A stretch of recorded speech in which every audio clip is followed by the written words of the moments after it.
Come and join me on Farage.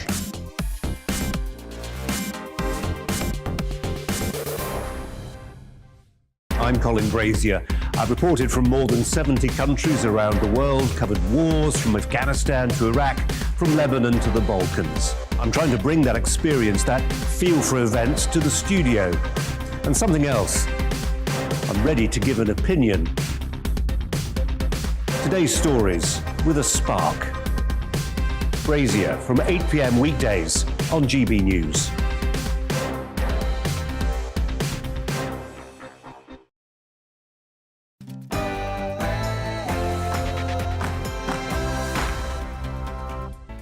Very good morning. It is 6 o'clock on Tuesday, the 21st of December. These are the stories that matter to you and to us on the Great British Breakfast with Simon McCoy and Rosie Wright. Good morning. Now, Christmas confusion. The Prime Minister appears to hold off the immediate introduction of new coronavirus restrictions in England, but the new year looks like a different matter. Is Boris Johnson a Santa or a Scrooge? Let us know your thoughts. GBViews at gbnews.uk. First Minister Nicola Sturgeon says Scots will not face fresh restrictions on Christmas Day gatherings, while in Wales, fans will be banned from all sports events from December the 26th to control the spread of the Omicron COVID variant.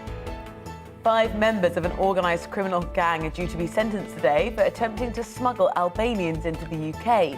Our Home and Security Affairs editor, Mark White, explains why the National Crime Agency says the conviction of the gang marks a major blow against the people smuggling operation. Predator or scapegoat, that's what the jury has to decide in the trafficking and perjury trial of Ghislaine Maxwell, as she awaits her fate. A primary school teacher has been sacked after this video went viral. Do you think it's fair? And safety first, the Queen will spend Christmas at Windsor Castle rather than take her usual trip to Sandringham.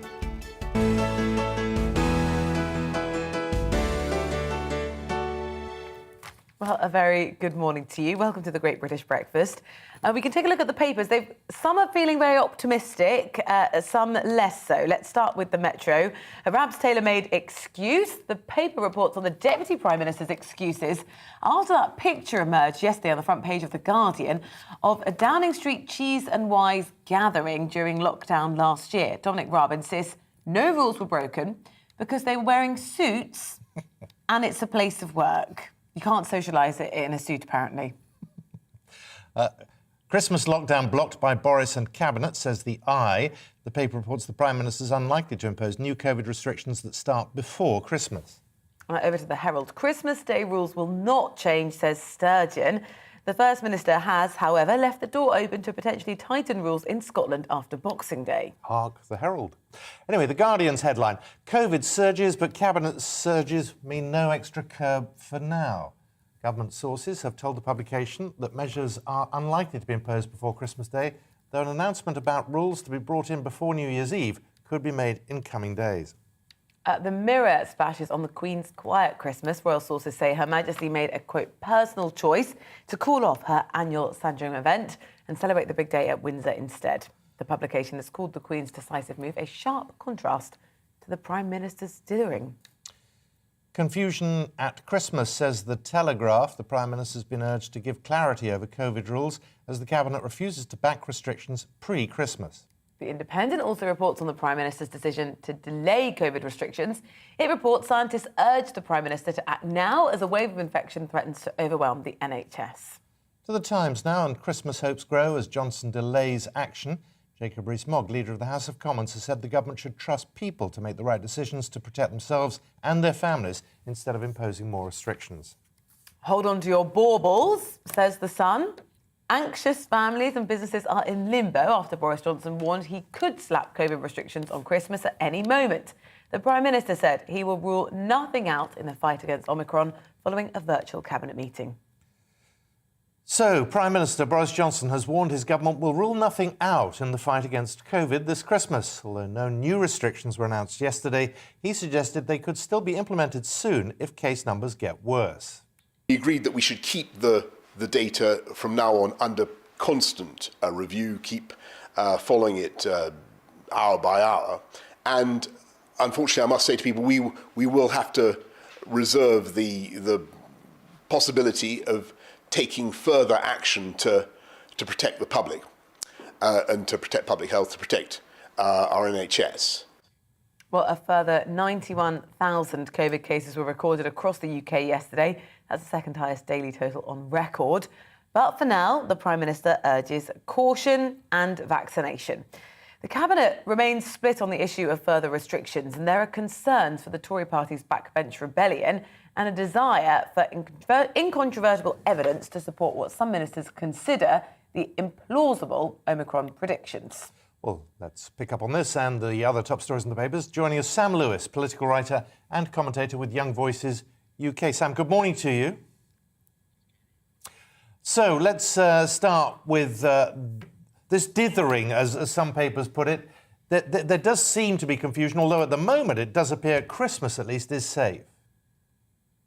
Well, I mean, it could have given more direction, I feel. The Prime Minister, it just feels like last Christmas all over again, doesn't it? Because we don't really know what's happening over the next week. He's given, after the 2-hour meeting, he said things should be okay, but we didn't have any complete clarity, and that's not good enough for people making plans or for hospitality. You know, they've had a lot of cancellations and they need some better guidance. Now, if you look at the Queen or if you look at Nicola Sturgeon, they've said, well, the Queen's made a personal decision not to hold anything, and Nicola Sturgeon has said, I won't be changing anything within the next few days that will affect your Christmas plans. And we could have had something from the Prime Minister similarly, but he said he reserves the possibility of restrictions, and that's not really enough. This is a position entirely of his own making. He just seems to be kicking the can down the road, and there could be restrictions on the 28th, but I suspect Boris is not actually that keen in general, because he cornered himself earlier this year by saying once the vaccines are in, once we have boosters, that will be it, the virus is done. But he doesn't want to be seen as the Prime Minister who's cancelled Christmas twice, and I don't really blame him, because at the moment his polling is very low, and the sharks seem to be gathering around him. I think one of the criticisms there is that Boris Johnson could be putting his own political agenda ahead of public health concerns. That's certainly true. I mean, within the meeting yesterday, for example, it seemed the Prime Minister, from reports, took a step back, and it seemed that he allowed his senior cabinet ministers to make the case on either side. So you had Sajid Javid and Michael Gove on one side in favour of more restrictions, and you had Rishi Sunak and Liz Truss on the other, saying that ultimately the economy should come first. And you can see why. I mean, if you look at their departments, you have Sajid Javid is concerned about the NHS and about how it will perform in January and February come post-Christmas. Because don't forget, any restrictions now will only come into impact in 2 weeks' time. And scientists are saying it's already too late to have any impact on Omicron in the next 2 weeks. So the NHS could be overwhelmed. But if you look at it from the other case, we're going to see businesses who already over the weekend struggled because of news reports of the Omicron case.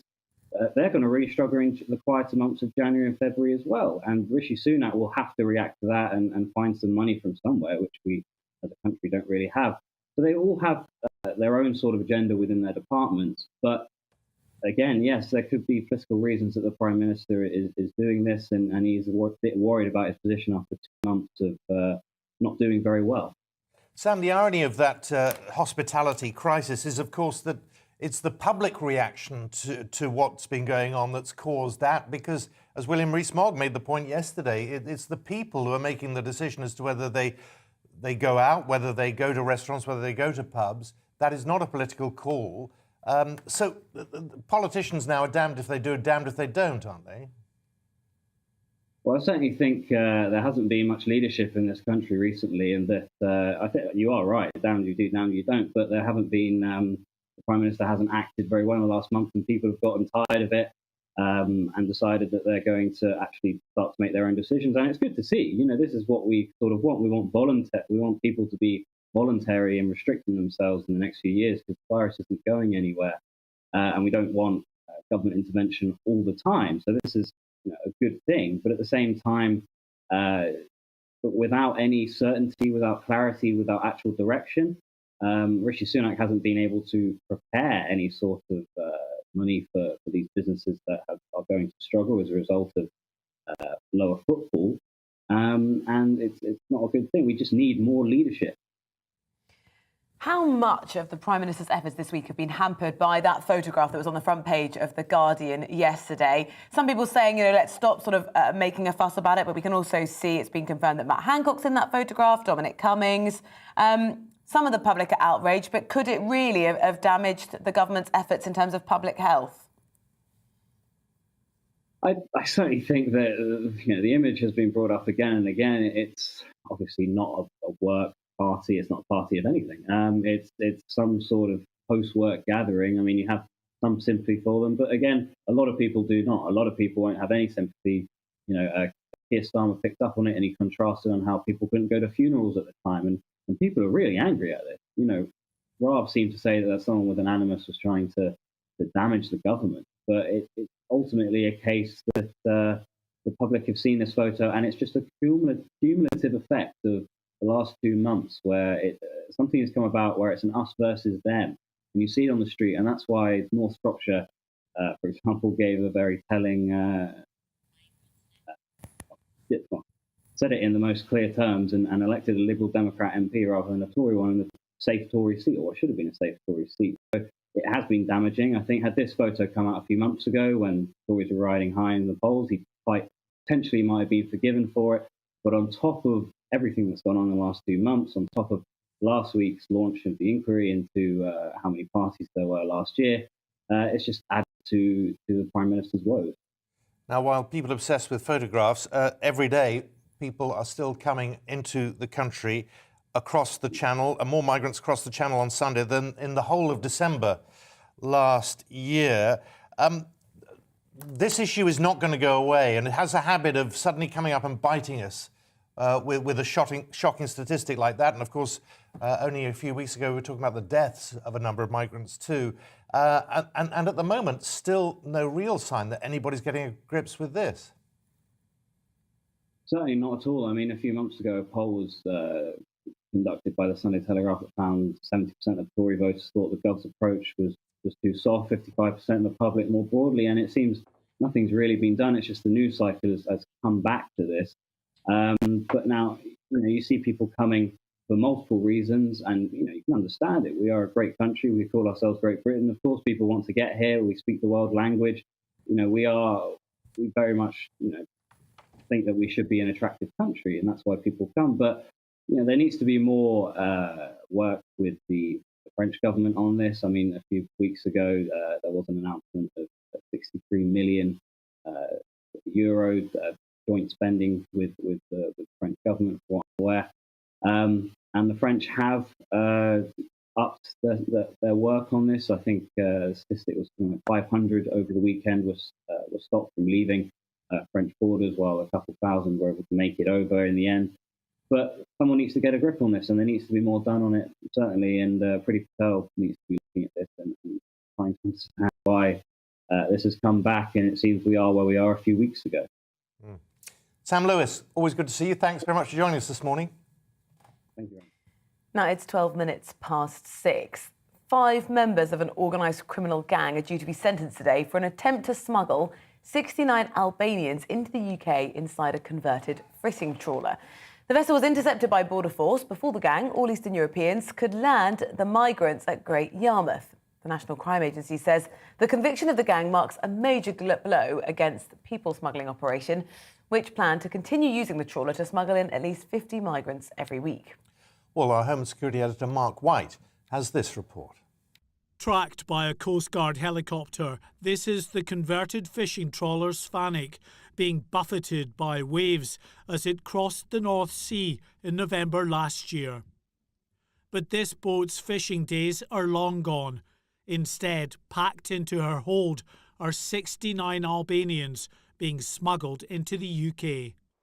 The trawler never made it to its intended destination of Great Yarmouth.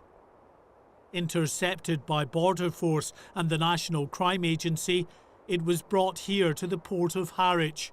Some of the 69 migrants visible on the deck of the Svanik and on the dockside. The day before, she'd set off from Ostend in Belgium. These images, captured by one of the migrants on deck, shows just how rough the sea was during the 14-hour voyage. Authorities say those on board were in real danger. Most were below deck, but had the vessel encountered difficulties, there was only one lifeboat, which hadn't been serviced in years and was only capable of carrying 20 people. When they searched the boat, National Crime Agency officers found this laptop in the wheelhouse. It linked other organised criminal gang members to the people smuggling operation. Police, can you open the door? It's clear Lithuanian national Artūras Jusas wasn't expecting this early morning door knock at his South London home. From the National Crime Agency. Okay. I'm here this morning to arrest you, all right, for the offence of conspiring to facilitate illegal entry into the UK. A search of his phone found various audio messages as Artūras Jusas set up this operation, promising to smuggle 50 migrants a week into the UK once they got enough money to buy and convert the boat. We're going to bring you every week 50 people. Just we need to invest now 40,000 if you want, 20 you, 20 me. From first trip we're going to get that money back. Juras and 4 other Eastern Europeans, all members of this organised crime group, have now been convicted and jailed for an operation the National Crime Agency said would have been highly lucrative for the gang. They charged their illegal passengers £15,000 each for the trip on this 60-year-old vessel. An inspection of the Svanec found she'd undergone a crude conversion to allow people to be carried in her hold. But conditions were filthy and cramped, and the fact there were only 20 life jackets on board showed how little regard the people smugglers had for the safety of their human cargo. Many thousands of people have arrived illegally into the UK this year on small boats across the English Channel. But while focus has understandably been on this growing crisis, organised criminal gangs have continued to expand their operations, looking for other routes into the UK. The commandeering of fishing boats like the Svanec to land migrants further up the coast and in rougher weather is now becoming increasingly common. Mark White, GB News. We'll have more on that across the day. Now, let's give you an overview of what else is happening today. This Tuesday morning, 17 minutes past 6, the jury in Ghislaine Maxwell's trial has begun its deliberations after footage of Jeffrey Epstein's mansion in Florida was shown in court ahead of closing arguments. Video of the late paedophile's Palm Beach estate was shown as evidence in Maxwell's federal state trafficking hearing. Prosecutors called her a sophisticated predator, while her lawyers alleged sensationalism in their final statements to jurors. Maxwell faces up to 80 years in prison if convicted. Now, a primary school teacher has been sacked after a video went viral. Sarah Moulds has been fired from her post at the Mowbray Education Trust after this footage emerged showing her apparently slapping a horse when it ran into the road. The RSPCA is investigating. Now, gas and electricity bills for millions of Britons could soar to a record £2,000 a year from next year, as the energy price cap is set to be doubled in the coming months. Households could face a 56% rise in their energy bills after unprecedented wholesale costs forced Ofgem to lift the price cap. Now, according to the Financial Times, Britain's energy price cap will have to be lifted to £1,995 a year per household from April, when the regulator next alters the limit. First Minister Nicola Sturgeon says Scots will not face fresh restrictions on Christmas Day gatherings. People have been advised to reduce their contacts as much as possible in the coming days, but have not been asked to cancel Christmas plans. Now, fans will be banned from all sporting events in Wales from the 26th of December to try to control the spread of the Omicron variant of coronavirus. The Welsh Government says it will apply to all indoor, outdoor, professional and community sports events. Sadiq Khan has said cancelling the capital's New Year's Eve celebrations is in the interests of public safety. The Mayor of London has announced the event in Trafalgar Square, planned for up to 6,500 people, will no longer go ahead. A quick look at the sport. Premier League and EFL clubs have chosen to fulfil festive fixtures despite ongoing COVID-19 disruption. Well, the decision comes despite 90 Premier League players testing positive last week. 2 rounds of fixtures are in place across 5 days from Boxing Days, while the EFL will play games where it is safe to do so, they say. The Queen has decided to celebrate Christmas at Windsor this year instead of going to Sandringham as normal. It's the second year in a row for Her Majesty, who spent last Christmas at the Berkshire residence with her husband Philip, who died in April. It's believed the head of state will take precautions and follow all the appropriate guidelines.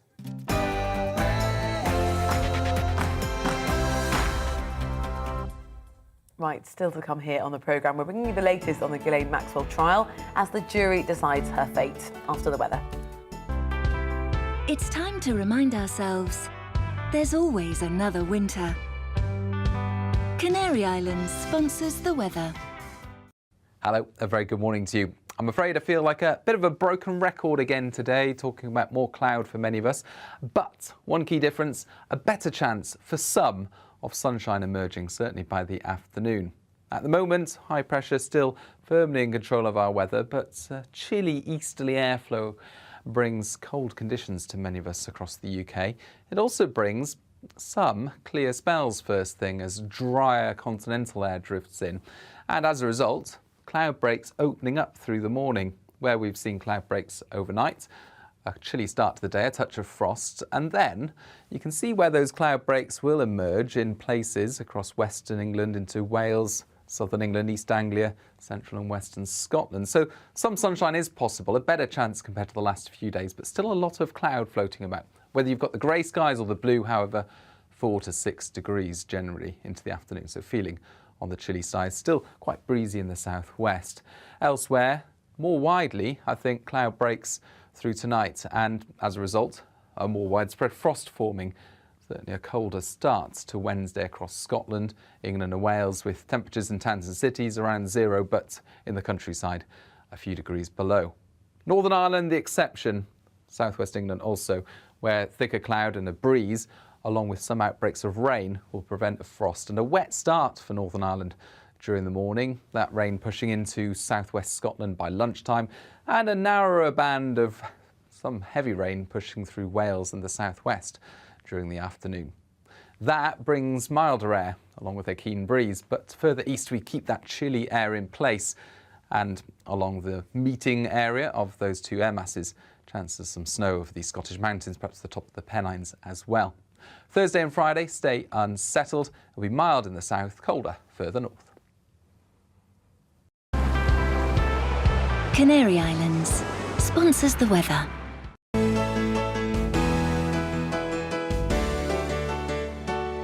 You're watching GB News live across the UK and the world on our digital stream. GB News is Britain's news channel. We are the UK's home of discussion and debate from all perspectives. We are here for you. Don't forget to join our YouTube community by clicking on that subscribe button. And if you want the GB News app, you can click and catch up on programmes anytime. We love to hear from you, so email us. gbviews@gbnews.uk. Thanks for being part of the GB News family. My name is Andrew Doyle. Join me every Sunday evening at 7 p.m. for Free Speech Nation. This is a show where we address current affairs and news stories of the week with the help of two wonderful comedian panellists. I brought in comics because I want to give it a lighter edge, and also they work for less. See you there.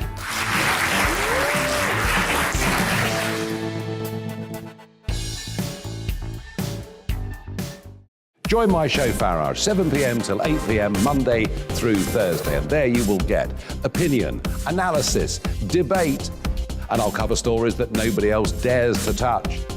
And then for the last 15 minutes, talking pints. We're over a drink. We have a civilised conversation with someone. We very often disagree, but we do it in a grown-up way. Come and join me on Farage.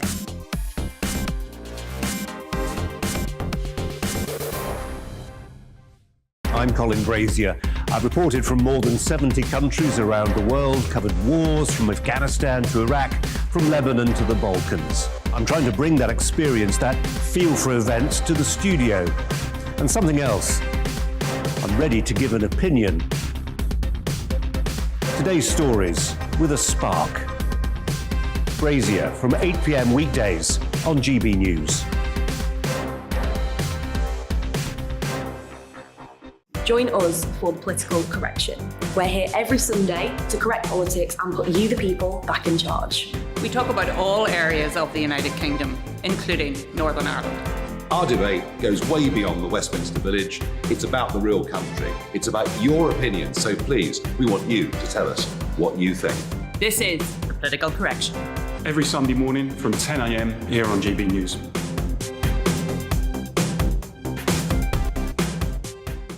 You're watching GB News live across the UK, the world, and our digital stream. GB News is Britain's news channel. We are the UK's home of discussion and debate from all perspectives. We're here for you. Don't forget to join our community by hitting the subscribe button. And download the GB News app so you can click and catch up on programmes anytime. We love to hear from you. Email us at gbviews@gbnews.uk. Thanks for being part of the GB News family.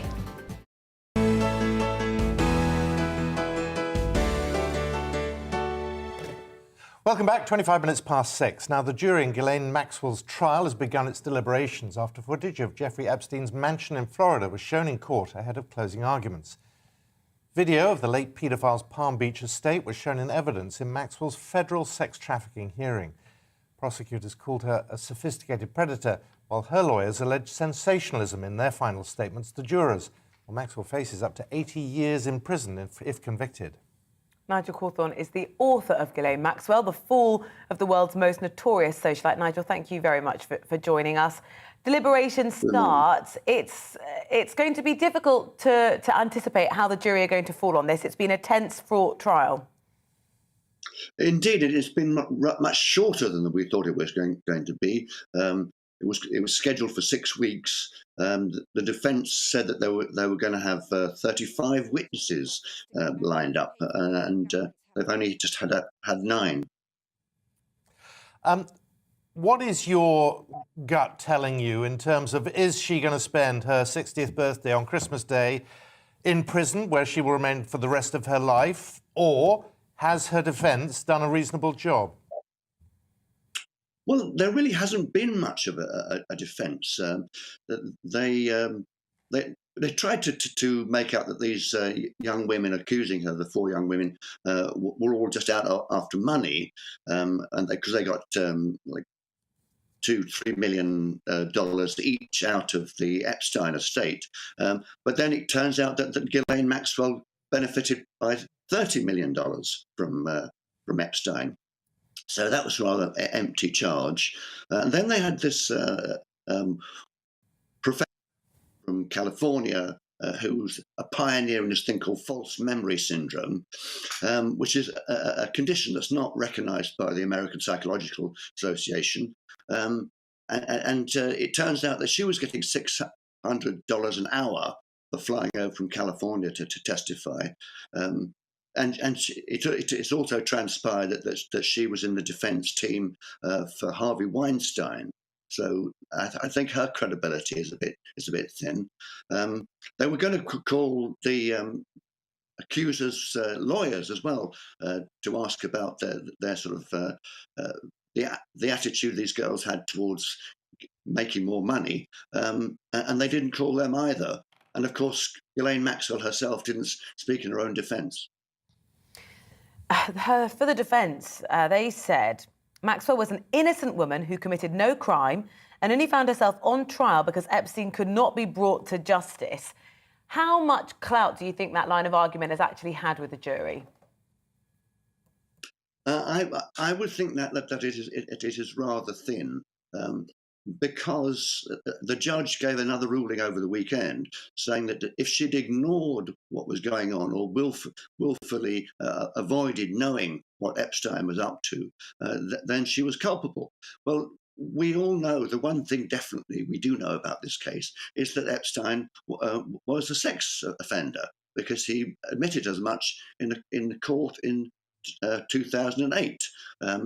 And the offences that he was tried for then, Maxwell was around when those offences were committed, so she must have known.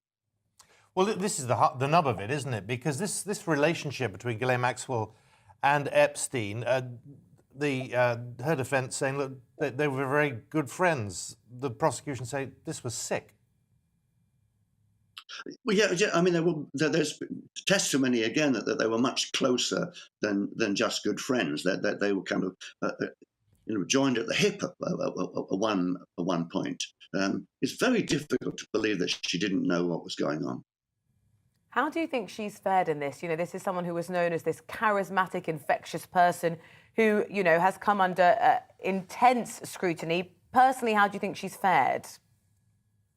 Well, rather well, I think, because she's been in detention centre for 17 months now, woken up every 15 minutes during the night with a light being flashed in her face. She's been practically in solitary confinement, and she's come through that rather well, I think. Her brother says that she's rather fragile because of the experience, but in the courtroom she seemed quite chatty and communicating with her lawyers and with her family. Nigel, I'm of an age where I remember her father. I interviewed him. What he did destroyed the lives of many who had pensions with Mirror Group. And for them, the idea of Maxwell's daughter being a socialite and having this sort of lifestyle is an affront. But does she get a bad rap, a bad press because of who her father was?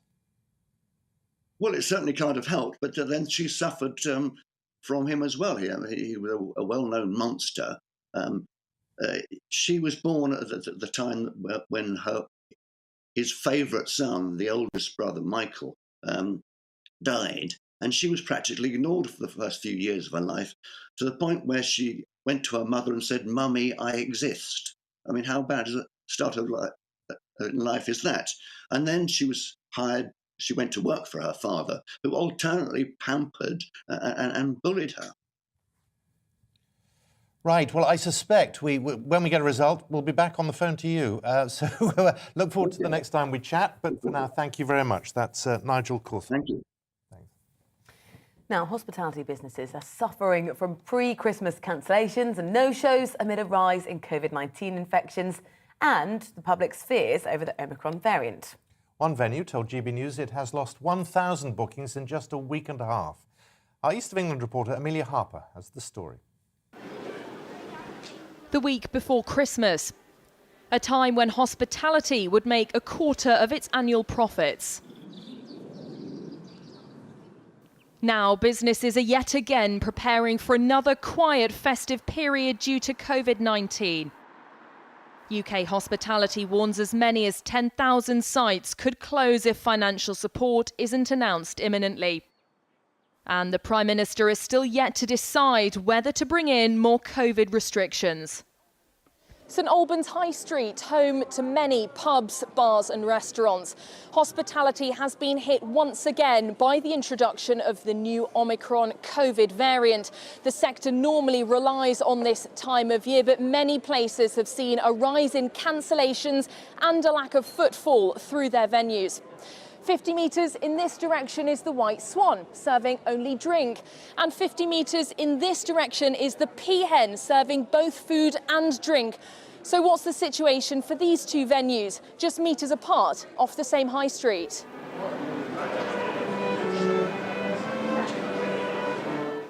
Doors are open at the White Swan. It's a wet pub only and doesn't take bookings. Despite government messaging urging caution, it is still trading, but it's half of what it was before the pandemic. Last night it was down 50%.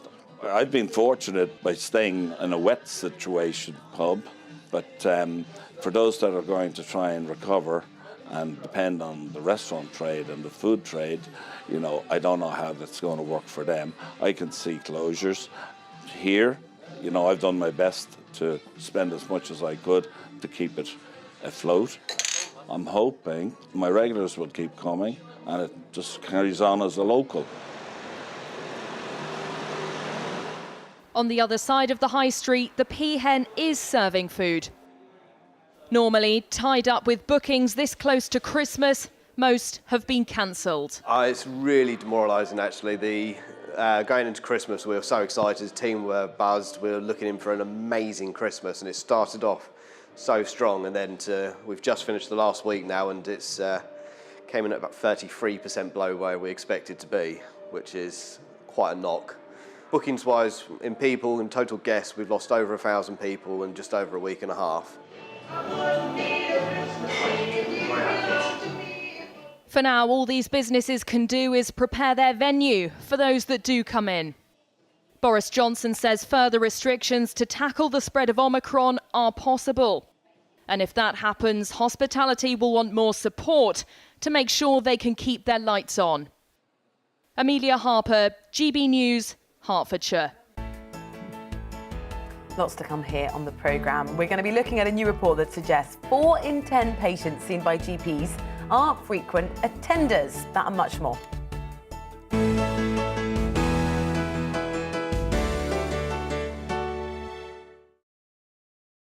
You're watching GB News live across the UK and the world on our digital stream. GB News is Britain's news channel. We are the UK's home of discussion and debate from all perspectives. We are here for you. Don't forget to join our YouTube community by clicking on that subscribe button.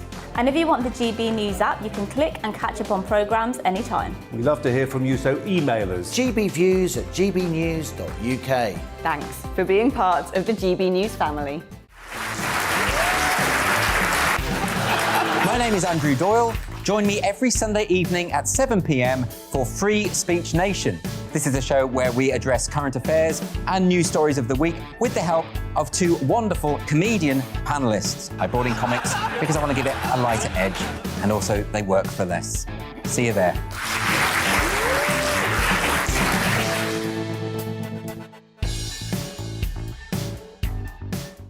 Join my show Farage, 7 p.m. till 8 p.m. Monday through Thursday. And there you will get opinion, analysis, debate, and I'll cover stories that nobody else dares to touch. And then for the last 15 minutes, talking pints. We're over a drink. We have a civilised conversation with someone. We very often disagree, but we do it in a grown-up way. Come and join me on Farage.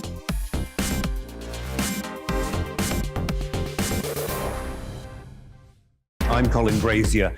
I've reported from more than 70 countries around the world, covered wars from Afghanistan to Iraq, from Lebanon to the Balkans. I'm trying to bring that experience, that feel for events, to the studio. And something else. I'm ready to give an opinion. Today's stories with a spark. Brazier from 8 p.m. weekdays on GB News.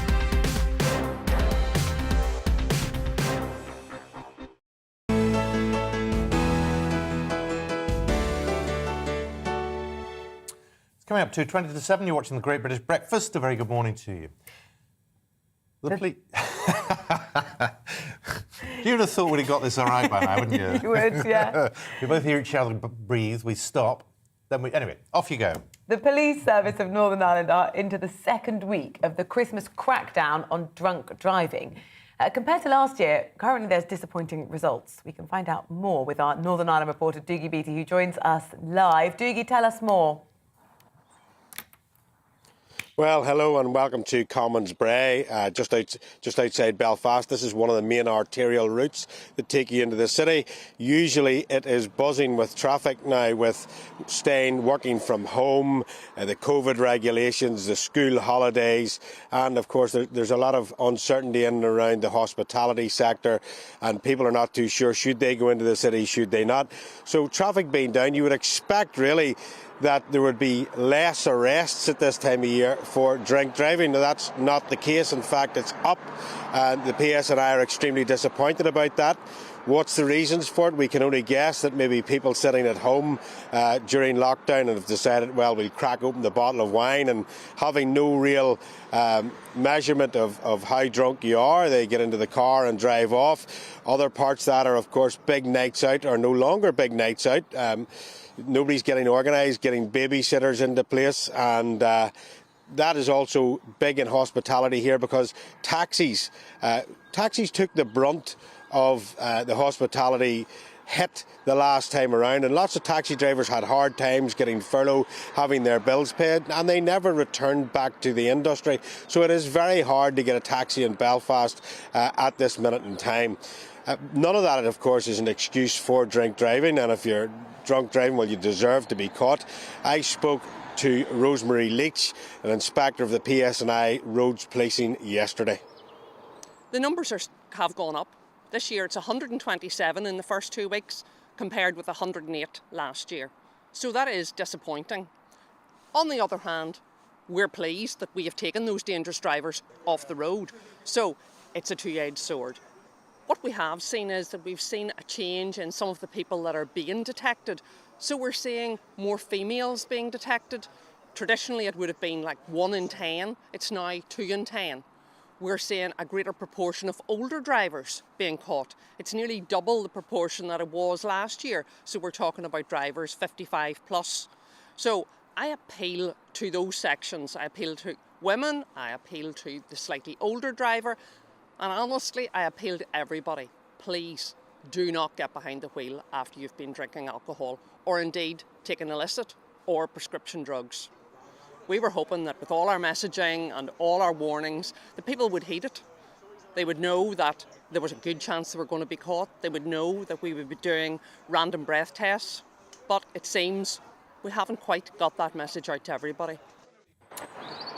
Doogie, let's talk about the politics, because this is a momentous week really for Northern Ireland, given that there's been a change of the person in charge of the negotiations with the EU on the Northern Ireland Protocol. With the loss of Lord Frost, now we've got Liz Truss brought in as Brexit Minister. What's been the reaction there?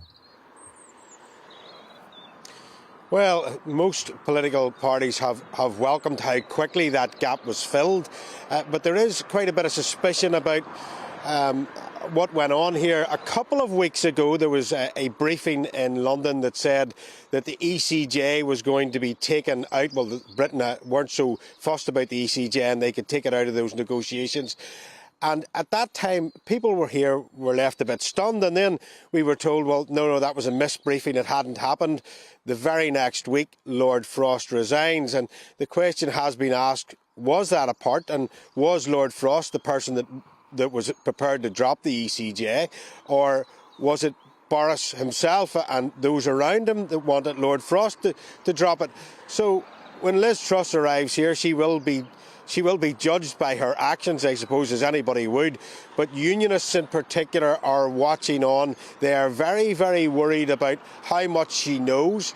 Will she hit the ground running? And more importantly, will the EU actually take advantage of a new face or a new person in the chair and decide to try and push a little bit harder? Doogie, thank you very much. That's Doogie Beattie there. Join us from Northern Ireland. We'll have more from him later on. Now, a new study has found that 4 out of 10 patients seen by GPs are regarded as frequent attenders. The study defined frequent attenders as those who visited their GP more than 90% of all other patients in the same practice.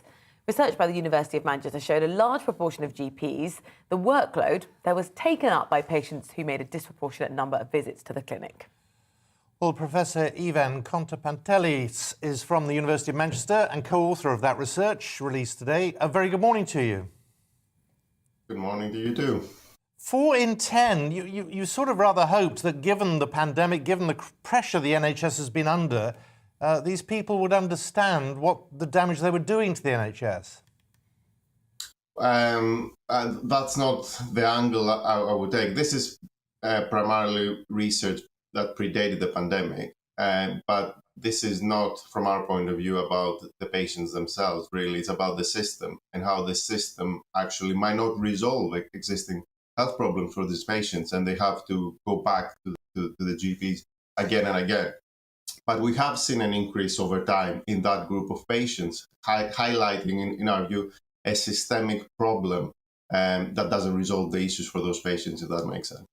So can you give us an example of someone who feels like their problem isn't being solved and the only option they've got is to keep coming back to the GP? Because I think most of us would make the assumption that these are sort of time wasters. You're saying that's not the case. Not necessarily. The major limitation of the work is that we were looking at the distribution at the practice level. So we didn't look at the patient characteristics themselves. So that we plan to do that in future work. For example, if there have been changes in community health, for example, in community service. So if somebody has mental health problems or other problems, if they cannot be referred and their only outlet is going back to primary care, they will visit again and again with an existing problem that's not been referred so it can be resolved. That's an example, but that's on top of my head, obviously, because you haven't had a chance to look at the patient data yet. Why, in your view, is the figure increasing, that this is happening more and more? Again, this might be to changes in how people are treated, how people are referred to secondary care, how are referred to the community. So there has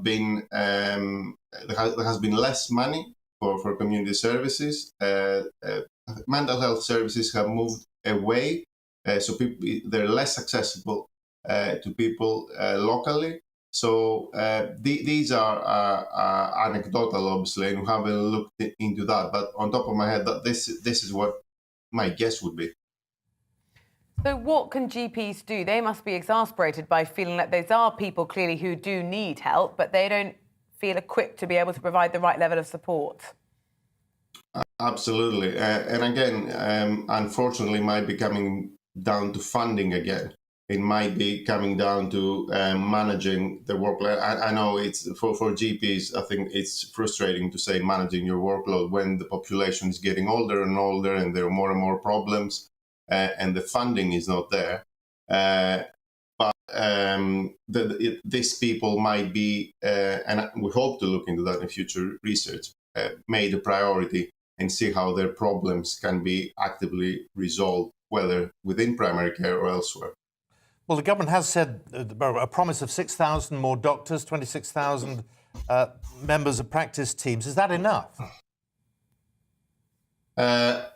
I'm not sure, but I think these numbers remain to be seen because these promises have been around since 2015 and before, and we've seen a drop in numbers in other work.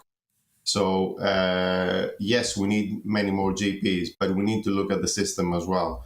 And hopefully both can resolve the problem. Currently, these numbers are not materializing in primary care. Professor, thank you very much for speaking to us on the programme. Thank you. A pleasure. It's 7:15. Lots to come here. Including a charity that enables parents in prison to send cards and presents to their children for Christmas. It's been praised for humanising inmates. We'll look at that in more detail after the weather. It's time to remind ourselves there's always another winter. Canary Islands sponsors the weather. Hello, a very good morning to you. I'm afraid I feel like a bit of a broken record again today, talking about more cloud for many of us. But one key difference, a better chance for some of sunshine emerging, certainly by the afternoon. At the moment, high pressure still firmly in control of our weather, but chilly easterly airflow brings cold conditions to many of us across the UK. It also brings some clear spells first thing as drier continental air drifts in. And as a result, cloud breaks opening up through the morning, where we've seen cloud breaks overnight. A chilly start to the day, a touch of frost, and then you can see where those cloud breaks will emerge in places across western England into Wales, southern England, East Anglia, central and western Scotland. So some sunshine is possible, a better chance compared to the last few days, but still a lot of cloud floating about. Whether you've got the grey skies or the blue, however, 4 to 6 degrees generally into the afternoon. So feeling on the chilly side, still quite breezy in the southwest. Elsewhere, more widely, I think cloud breaks through tonight, and as a result, a more widespread frost forming. Certainly a colder start to Wednesday across Scotland, England and Wales, with temperatures in towns and cities around 0, but in the countryside a few degrees below. Northern Ireland the exception, southwest England also, where thicker cloud and a breeze, along with some outbreaks of rain, will prevent a frost and a wet start for Northern Ireland during the morning. That rain pushing into southwest Scotland by lunchtime, and a narrower band of some heavy rain pushing through Wales and the southwest during the afternoon. That brings milder air along with a keen breeze, but further east we keep that chilly air in place, and along the meeting area of those two air masses, chances of some snow over the Scottish mountains, perhaps the top of the Pennines as well. Thursday and Friday stay unsettled. It'll be mild in the south, colder further north. Canary Islands sponsors the weather.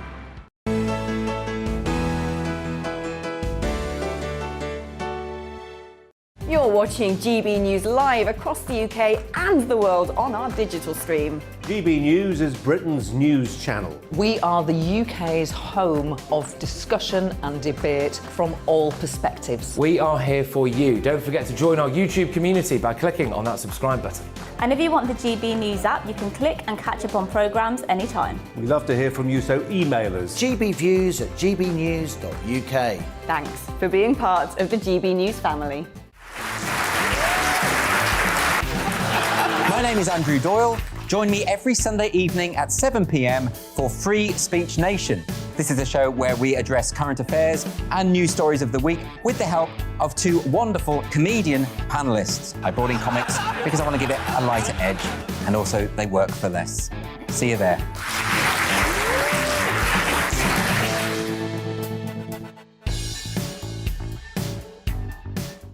Join my show Farage, 7 p.m. till 8 p.m. Monday through Thursday, and there you will get opinion, analysis, debate, and I'll cover stories that nobody else dares to touch.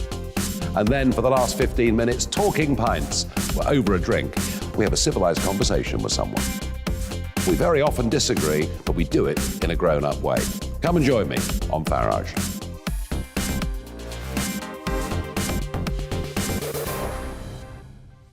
I'm Colin Brazier. I've reported from more than 70 countries around the world, covered wars from Afghanistan to Iraq, from Lebanon to the Balkans. I'm trying to bring that experience, that feel for events, to the studio. And something else. I'm ready to give an opinion.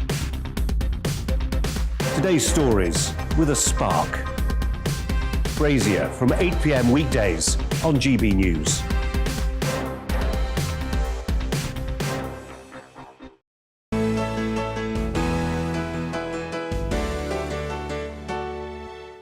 Just after 10 to 7, you're watching The Great British Breakfast. Now, a female inmate who was able to send her children presents while in prison has praised the volunteer-run programme that made that happen, saying they gave her children hope they would see me again.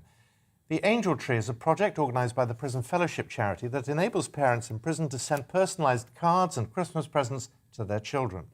Representatives from the Prison Fellowship said that fostering these kinds of relationships are key to preventing reoffending. Well, let's find out more.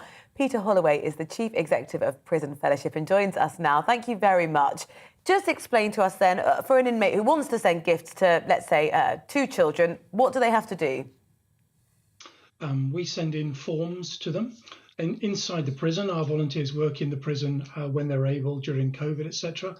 And the forms make their way to men and women who are in prison. And they fill in the form and they give us an idea of the sort of thing that their child might like. And we also give them the opportunity to write a little note, a little personalised message in their own handwriting to that child. And then we take those forms, they're security checked to make sure that the person in prison is allowed to have contact, and we're connecting them up with the right children, make sure that's all official. And then our volunteers go away, they raise funds to buy the presents, and then they go out, buy the presents, wrap them, send them to the child. And as far as the child is concerned, all that's happened is mum and dad has provided them with a present. They open it on Christmas morning, and there it is with the little handwritten note that says mum or dad has provided a present for them at Christmas time. Peter, that claim that this helps to prevent reoffending, it's a big claim. How's that backed up? It is a big claim, and I wouldn't claim that this is a golden bullet or anything in terms of really, it being the thing that helps people move away. But what we do know, really clear from loads of research, is that if people in prison are enabled to maintain their family ties, to connect with family, family is really important. And family, that maintaining that connection over the lifetime of somebody being in prison is one of the key factors, if not the biggest factor, that enables people to keep away from crime when they then come out of crime. And what we know this programme does is it can be a little spark for that relationship. I know a guy called John who spoke to me recently, and he was in prison and he'd completely lost touch with his family. And Angel Tree enabled him to reconnect again and then just spark that relationship along the way. So that's how it works in that sense. Sort of irrespective of this scheme that you've put in place, what methods are there of parents being able to bond with their children while they're in prison? Well, the most obvious two things I would say are phone calls and visits. Prisoners are allowed to, in a limited way, make phone calls during the day and other times to their families, but also visits. But of course, we've had in the last 18 months during COVID, visits have been very, very difficult, and in some cases for very extended periods have stopped. And that's been really difficult for the mental health of men and women who are in prison, but also for their families and for their children. And for young children, we know there's been research that has shown that they have started to really lose touch with mum and dad who's in prison because they just don't understand why is it that mum and dad's vanished in the first place and gone to prison. But then during COVID, they don't understand, well, why can't I even see mum and dad due to the crisis that's been going on? So it's been a very difficult time for the children of those who find themselves in prison at this time. Yeah, and it's good perhaps to think of it from that angle, isn't it? Because men and women who make bad choices go to prison, but they are still parents. But it's not necessarily they who suffer the most often. It's those they've left outside. It is, and we estimate that there's about 300,000 children that suffer from parental imprisonment at any one time during the UK. It's a huge number, and they're largely invisible. They have no particular rights because they have a parent in prison. And also, they're often invisible because, of course, being in prison, unfortunately, comes with stigma. So families often don't want to say that mum or dad's in prison, and so they don't reach out for extra help. And so it can be a very difficult time. And we know that children at the moment are having mental health issues as a result of that, as many people are due to COVID at the moment. Some of the language that's been used by Angel Tree is that the prison system can often dehumanise people, but this scheme helps to humanise people again. Why do you think that is the case? I think one of the key things is when you go into an institution, you become a number. You're there for a very particular reason, and that's right and proper. And it's often that when we think of people in prison, we think of them as prisoners. We label them, and they become their crime. What we try and do in prison fellowship is yes, recognise that, and we do recognise that people have done things wrong, and it's right that they end up in prison in many cases. But also they're human beings. Let's take Angel Tree. Just because you go to prison, it doesn't mean that you stop being a mum or you stop being a dad. You still have those needs and that desire to parent and to look after your children. And I think something like Angel Tree can see those in prison as more than just their crime and can say, actually, we see you as a human being as well, and we want to help you on your journey. We want to help you towards a better life, and we want to help maintain that family bond so that can become more possible. Peter, we've had an email while you've been talking, which may express the views of quite a few, who says, look, they do the crime, so do the time. They didn't think of not committing a crime when they were on the outside. Too many do-gooders, says this particular, I won't name the emailer, but it does reflect a view that, the charities, and it's obviously great, and it's great for the families involved, but this is something perhaps people should think of before they get themselves into the trouble that lands them where they are. It's a view, but what I would say is this: 99% of people who are in prison will come out of prison. That's not a made-up statistic. That's the fact. They will come out of prison.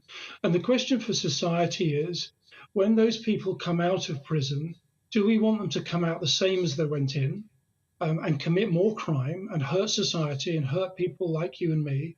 Or do we want them to come out and lead a good life and come away from crime? And, we may be considered do-gooders. Fine.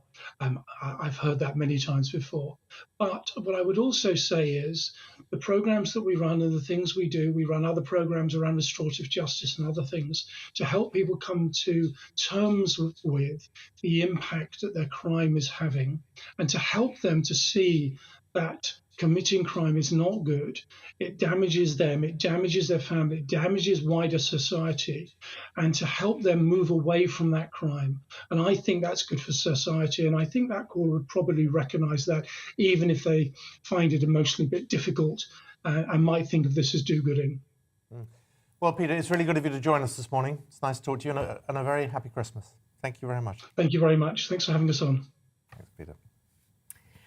The papers this morning have had a very different take on whether they are hopeful or not about what's going to happen in the next few days in England. Look at the Metro's talking about that party and the interesting creative excuses made by Dominic Raab yesterday. But, for example, we've got the Times here that says Christmas hopes grow as Johnson delays action.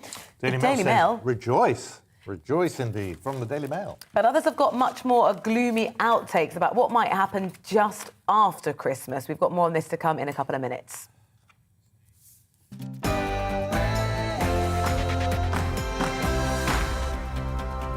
Well, a very good morning to you. It's 7 o'clock, Tuesday the 21st of December.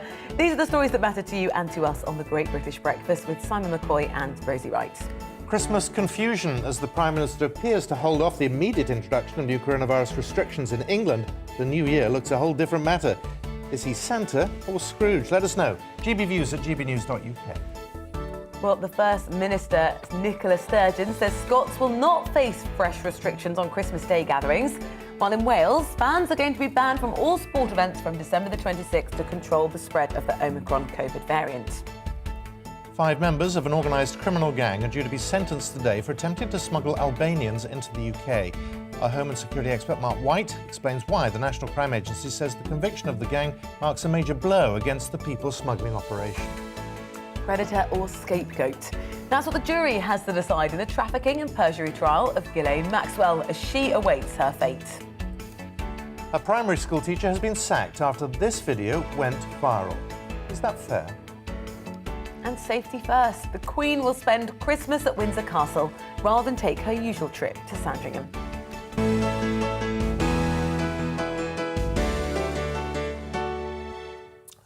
So the Prime Minister, Boris Johnson, has warned his government will rule nothing out in the fight against COVID this Christmas.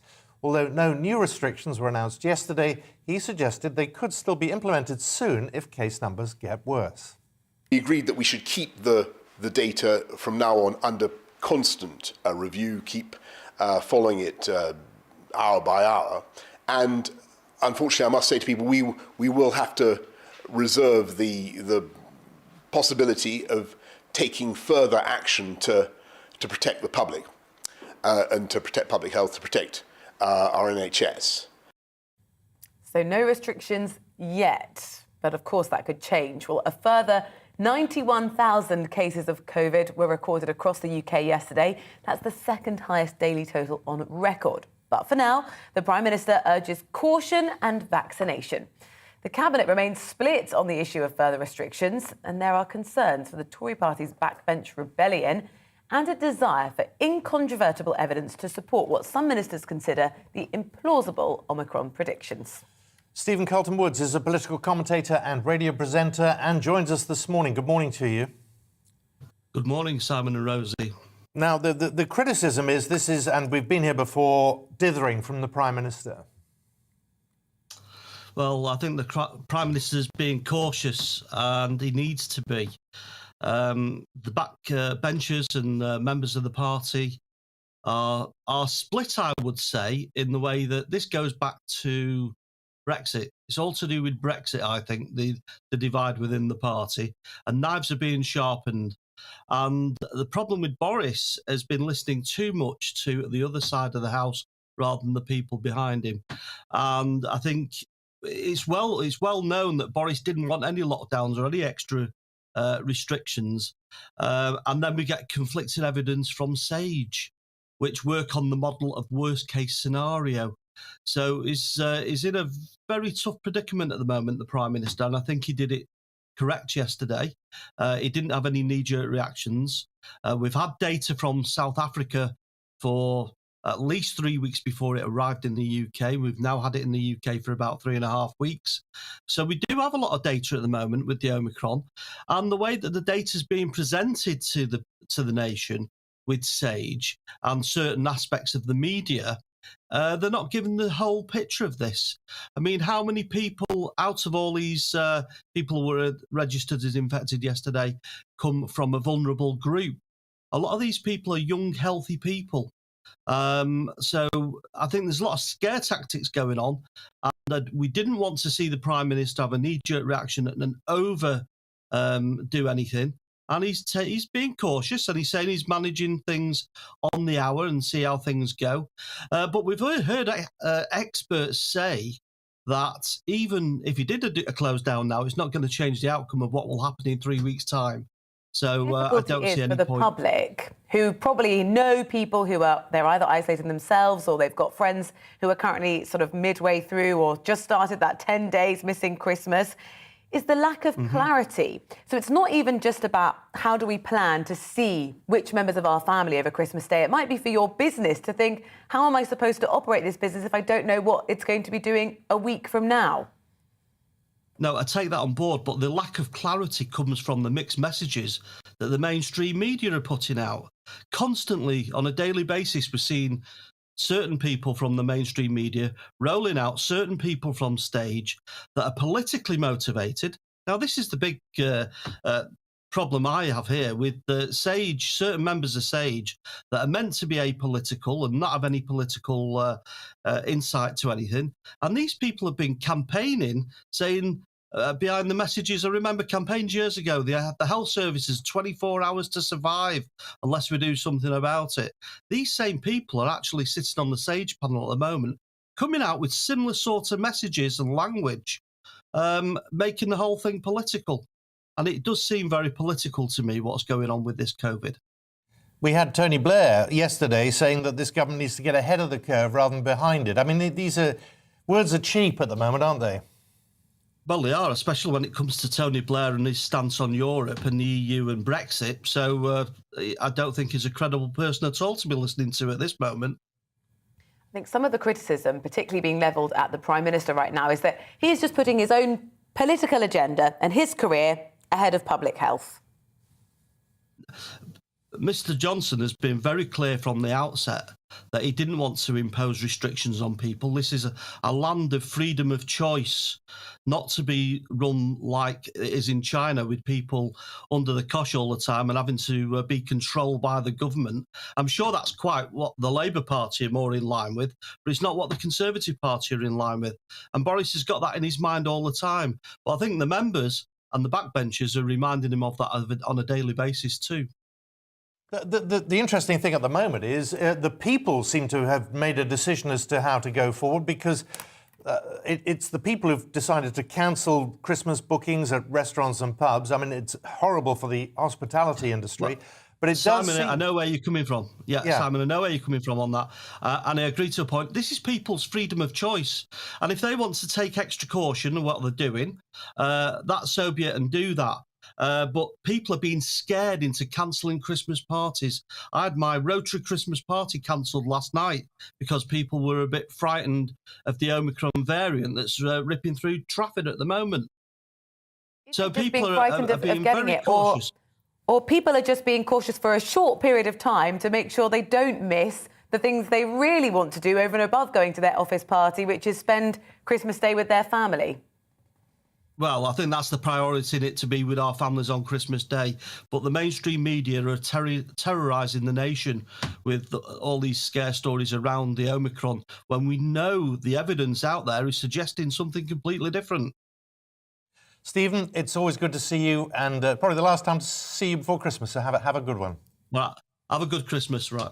Goodbye. Thanks. Let's get a different perspective. Dr. Andrew Vallance-Owen is a former medical director and the Chief Medical Officer of Bupa Healthcare. Thank you very much for joining us. What did you make of that analysis, that people are being scared, there's scaremongering in the Omicron variant? Do you think that's happening?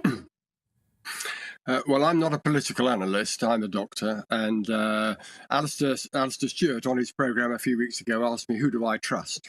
Do I trust the NHS people? Do I trust scientists? Or do I trust the politicians? And I have to say, I trust those in the NHS. who are saying they're desperate at the moment, and cases are rising. We've seen it in London, 500 new cases, ITU cases in the last week. Definitely, the evidence is showing that they are under huge pressure. I trust the scientists. The trouble is with the scientists, they do sometimes have different views, but by and large, they have been right throughout this pandemic, and it has taken sometimes the politicians too long to agree with them and to take the actions necessary. And I think we're seeing a bit of that at the moment, to be fair. As a former Chief Medical Officer of Bupa, how would you assess the change in relationship between the NHS and private medicine through the pandemic? Well, I think I was the Chief Medical Officer of Bupa. I've obviously retired now, but last year we saw the private sector stepping up to the plate. They pretty well gave up all private work to step in and to help the NHS by taking on patients across the country, actually. And they're doing that to some extent still. There are an awful lot of work being done by the private sector. Generally, these are small, non-COVID hospitals doing cold elective work. And so they are trying to help with the burden of the long waiting lists, which have now built up, as you know, over 6 million people waiting because of the privations of COVID and the difficulties it's causing in the service. One of the things that's causing acute problems right now in the NHS is staff shortages, because people are off. They've got that 10-day period where they can't come back to work. What do you think of the suggestions where you could reduce the isolation period from 10 days to 7? That does seem like something that could help get people back into workplaces, hospitals, faster and in a more efficient manner. Yeah, I think that's sensible. We saw decisions like that, sensible decisions being taken with the vaccination program about the time between vaccinations and things like that. I think the scientists have been advising and saying it should be fine to reduce those quarantine periods. One of the biggest problems, as you've said, is staff themselves being off sick. So the NHS is under huge pressure. And again, you know, the RCN, the Royal College of Nursing, was saying, I think only yesterday, that 1 in 3 workers are sort of currently off sick due to COVID. A lot of COVID is picked up in hospitals, and you may want to come on to the question of healthcare workers being vaccinated, because I think this is quite a big issue. And, you know, if patients are getting COVID when they're in hospital and colleagues are getting COVID or the Omicron variant through colleagues at hospital, this is a big issue. Put too much faith in vaccinations. Hasn't that been the government's problem? And isn't that why they're now having to reconsider on restrictions? Vaccinations are probably the biggest medical advance in medical history. Antibiotics was another. Millions and millions of people have been saved by vaccinations through, like polio. My mother caught polio just as the vaccination programs were coming in. People with smallpox, it's almost eradicated from the country. We've seen the value of vaccinations in the last year when they came in, and the help that it gave. And I cannot understand why you know, people don't feel that they should have a vaccination. The evidence is so clear, and I do feel the more people who get the vaccination, the more people particularly who get the boosters, we will reduce the peak of this awful pandemic.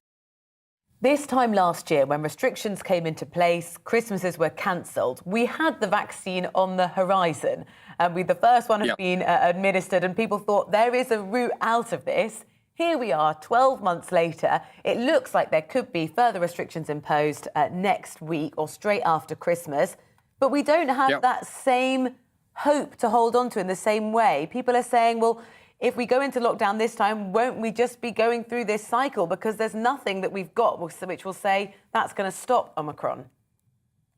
Yeah, I mean, I understand. I understand the concerns, particularly, you know, in terms of the economy and industry, and you know.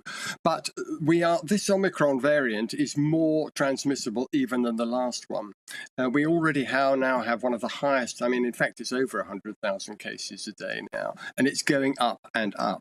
And I feel that if we don't bring in restrictions, as many other countries in Europe are doing, either we're not going to bring them in before Christmas, people want Christmas saved, but I think immediately after we will have to, or the NHS will just not be able to cope, and we will be back where we were with real problems. You remember all the headlines last year when we hit the worst of the pandemic? It was awful, and this is going to happen again. I'm pretty sure. I think the scientists are right to predict their scenarios. Your previous commentator said, oh, they only have the worst scenarios. They don't. They have good to bad scenarios, and this is not the worst scenario. This is, I think, practical thinking, and I honestly believe that the politicians need to get their act together. Just imagine. I mean, I know a number of people, are saying we shouldn't have these restrictions, freedom of choice. I understand all that, but their consciences should, if people, as a result of not bringing in restrictions, lead to hundreds and hundreds of people dying again, they've got to look to their consciences and to think, well, should we have listened to the scientists? Given what you've said and given what you earlier said about vaccination and what should be happening in the NHS as far as vaccination is concerned, would you support a compulsory vaccination programme? Well, it's a really difficult one. I mean, obviously, we all want freedom of choice, but in the NHS, when the people in the front line, where this compulsory vaccination is being brought in, people in the front line are dealing with patients every day. They're highly likely to pick up COVID themselves. That's a personal choice. If it was just for them and they decided, well, they'll take that risk, that's fine.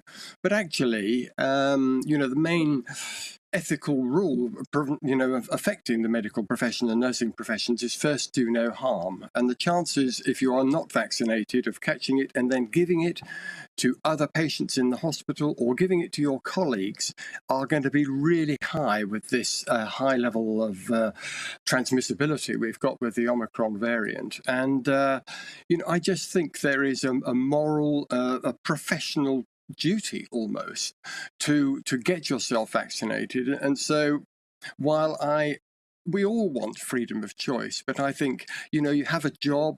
Firemen have as their duty to go into burning houses sometimes, and other people in the professions have to think about not themselves but about the patients they are treating and their colleagues.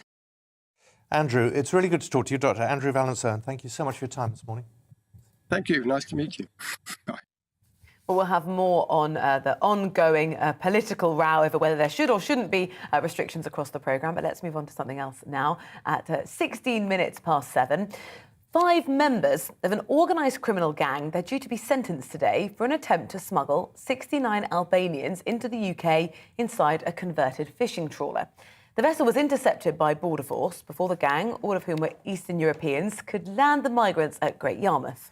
The National Crime Agency says the conviction of the gang marks a major blow against this people smuggling operation, which planned to continue using the trawler to smuggle in at least 50 migrants every week. Our Home and Security editor, Mark White, has this report.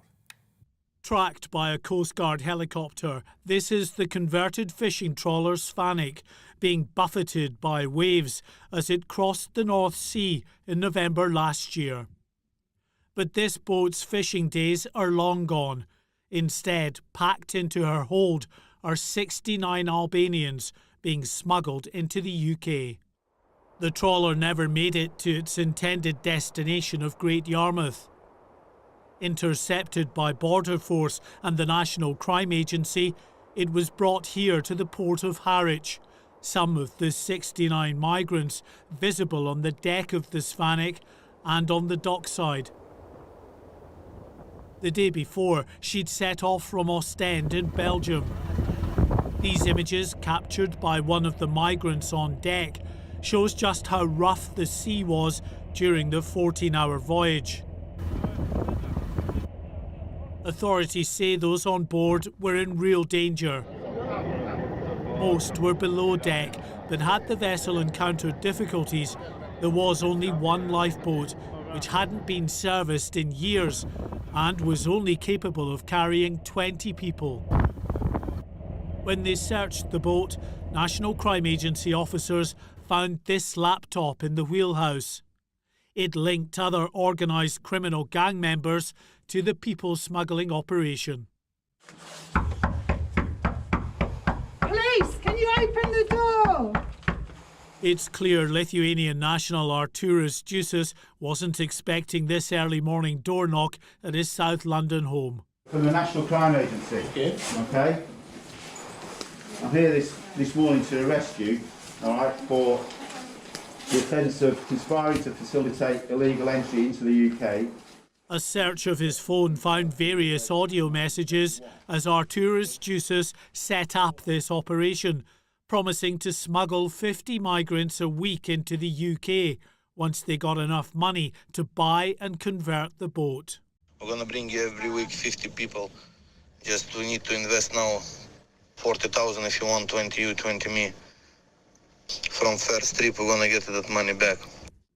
Juras and 4 other Eastern Europeans, all members of this organised crime group, have now been convicted and jailed for an operation the National Crime Agency said would have been highly lucrative for the gang. They charged their illegal passengers £15,000 each for the trip on this 60-year-old vessel.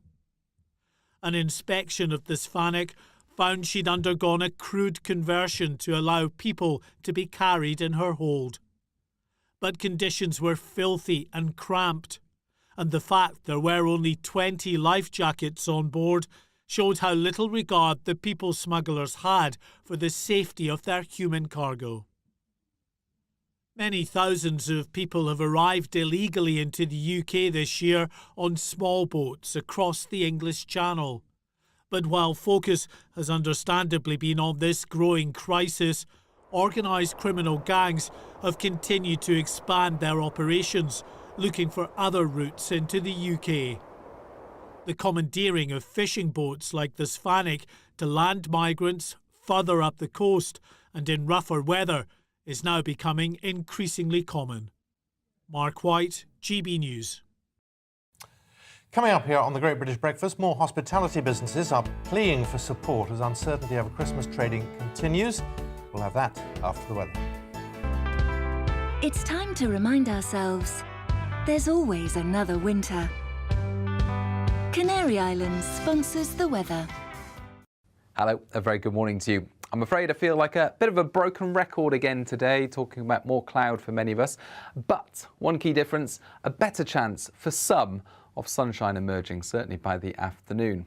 At the moment, high pressure still firmly in control of our weather, but chilly easterly airflow brings cold conditions to many of us across the UK. It also brings some clear spells first thing as drier continental air drifts in. And as a result, cloud breaks opening up through the morning, where we've seen cloud breaks overnight. A chilly start to the day, a touch of frost, and then you can see where those cloud breaks will emerge in places across western England into Wales, southern England, East Anglia, central and western Scotland. So some sunshine is possible, a better chance compared to the last few days, but still a lot of cloud floating about. Whether you've got the grey skies or the blue, however, 4 to 6 degrees generally into the afternoon, so feeling on the chilly side, still quite breezy in the southwest. Elsewhere, more widely, I think cloud breaks through tonight, and as a result, a more widespread frost forming.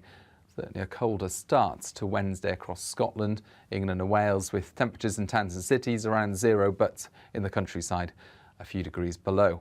Northern Ireland the exception, southwest England also, where thicker cloud and a breeze, along with some outbreaks of rain, will prevent a frost and a wet start for Northern Ireland during the morning. That rain pushing into southwest Scotland by lunchtime, and a narrower band of some heavy rain pushing through Wales and the southwest during the afternoon. That brings milder air along with a keen breeze, but further east we keep that chilly air in place, and along the meeting area of those two air masses, chances of some snow over the Scottish mountains, perhaps the top of the Pennines as well. Thursday and Friday stay unsettled. It'll be mild in the south, colder further north. Canary Islands sponsors the weather.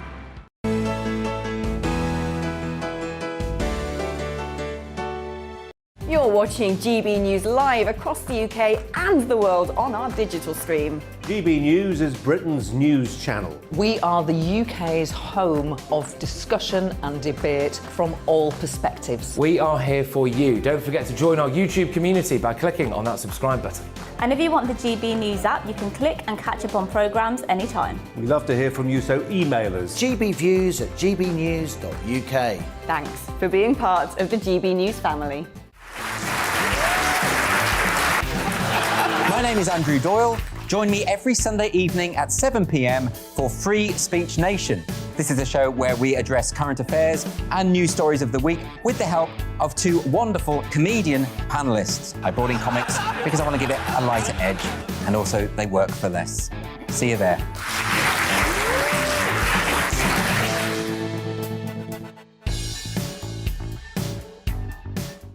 Join my show Farage, 7 p.m. till 8 p.m. Monday through Thursday. And there you will get opinion, analysis, debate, and I'll cover stories that nobody else dares to touch. And then for the last 15 minutes, talking pints. Well, over a drink, we have a civilized conversation with someone. We very often disagree, but we do it in a grown-up way. Come and join me on Farage.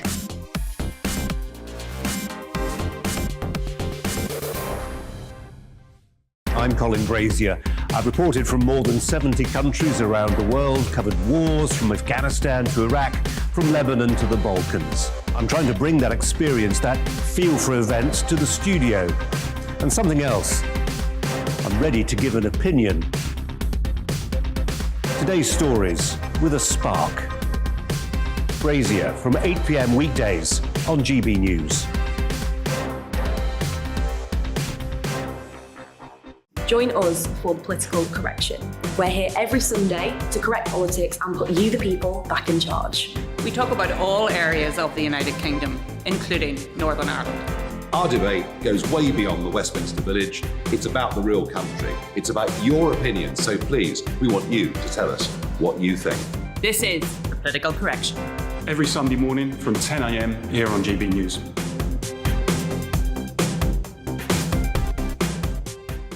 You're watching GB News live across the UK, the world, and our digital stream. GB News is Britain's news channel. We are the UK's home of discussion and debate from all perspectives. We're here for you. Don't forget to join our community by hitting the subscribe button. And download the GB News app so you can click and catch up on programmes anytime. We love to hear from you. Email us at gbviews@gbnews.uk. Thanks for being part of the GB News family.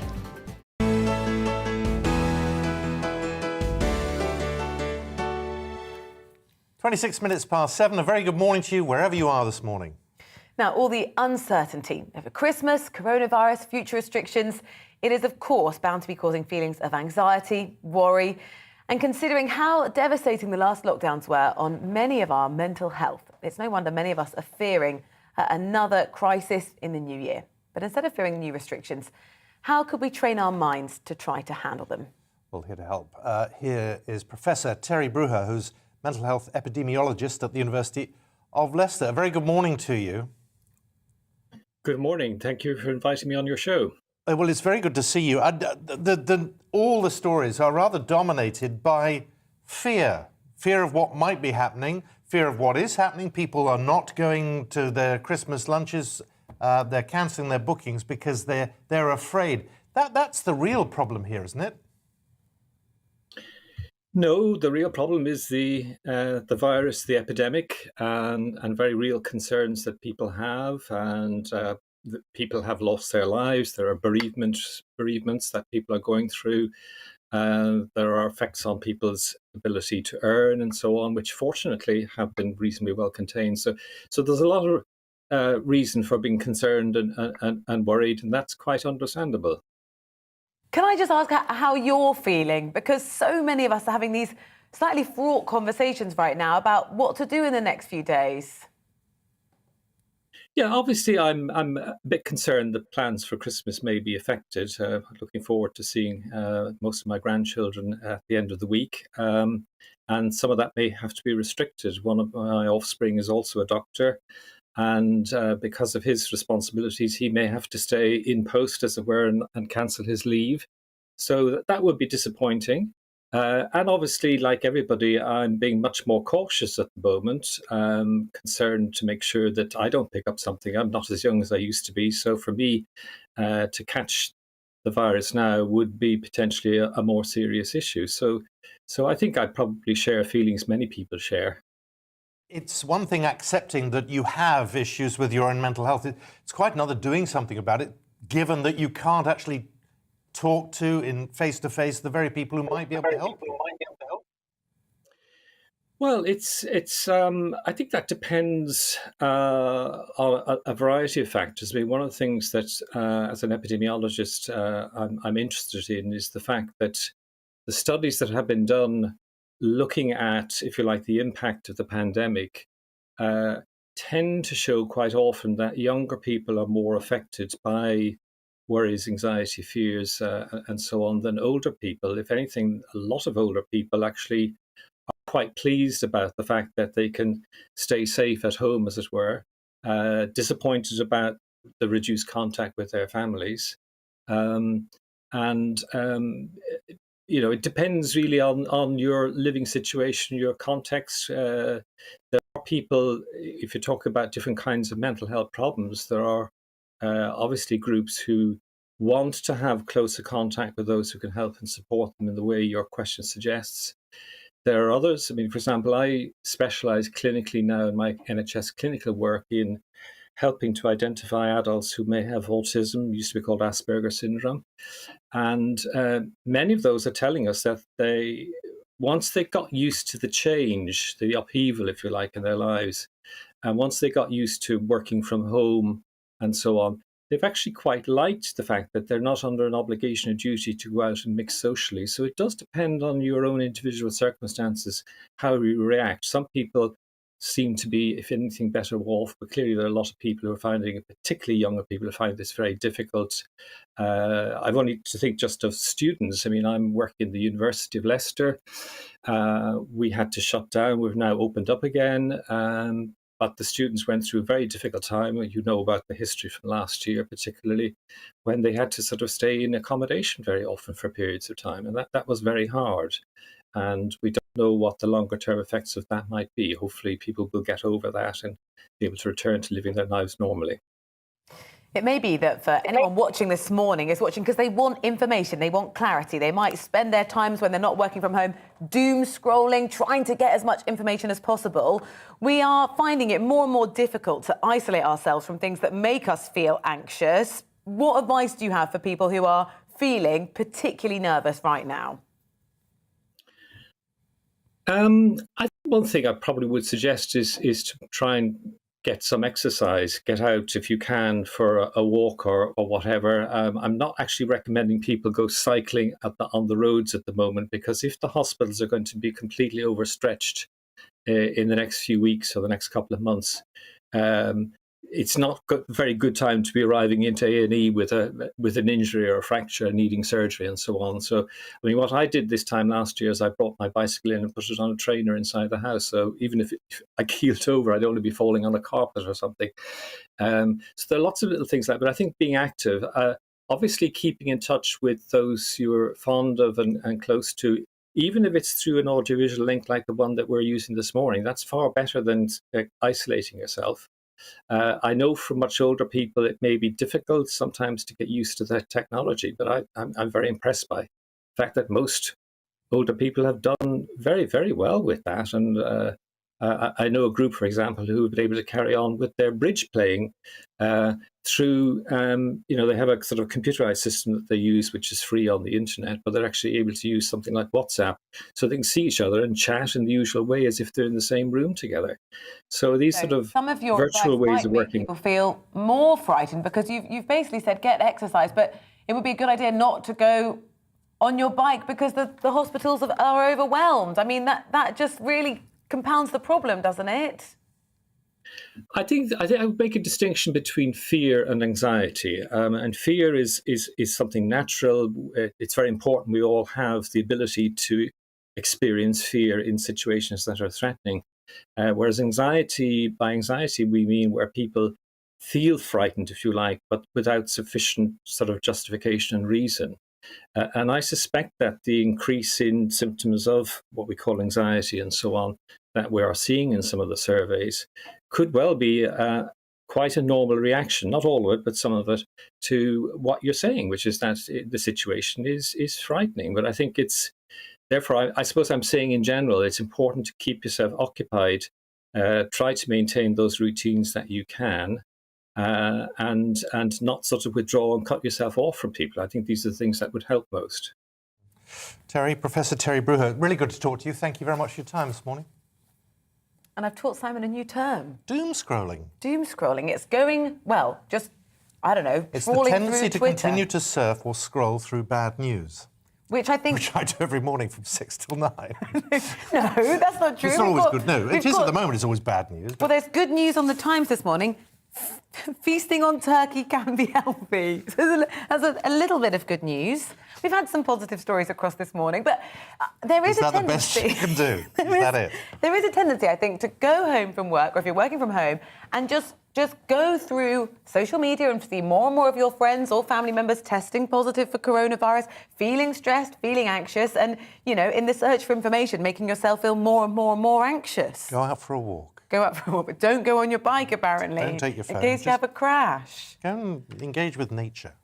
Are you going to take that advice? Do some exercise? I ran a 10K this weekend. Are you going to do it? 1G and smug. Right, you're watching The Great British Breakfast. A new report argues... what does a new report argue? We're going to look at a new report shortly. Coming up on the programme, though, we'll be giving you an overview of many of the stories we've been talking about and the big booster bus that has arrived in Manchester, offering jabs to people without an appointment. This is good news. It is, after this.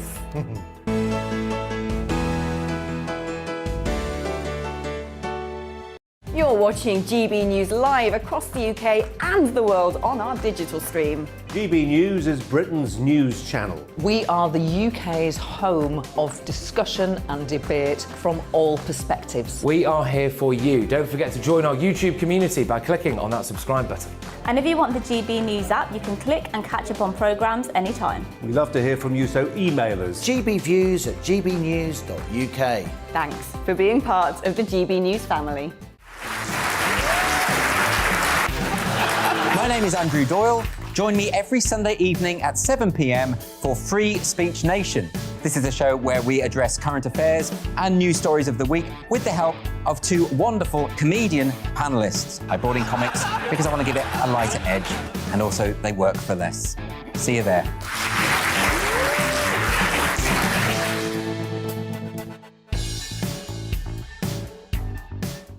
Join my show Farage, 7 p.m. till 8 p.m. Monday through Thursday. And there you will get opinion, analysis, debate, and I'll cover stories that nobody else dares to touch. And then for the last 15 minutes, talking pints. We're over a drink. We have a civilised conversation with someone. We very often disagree, but we do it in a grown-up way. Come and join me on Farage.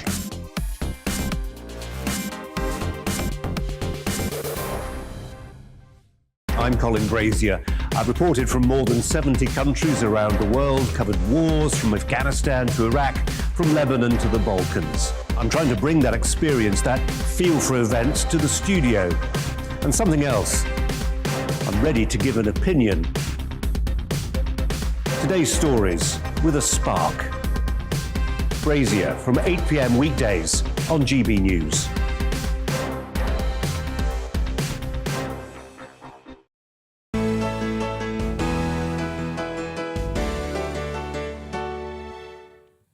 Welcome back. Not that you went away. Hospitality businesses are suffering from Christmas cancellations, no-shows amid a rise in COVID-19 infections and the public's fears over the Omicron variant. One venue told us it's lost 1,000 bookings in just a week and a half. Our East of England reporter Amelia Harper has the story. The week before Christmas, a time when hospitality would make a quarter of its annual profits.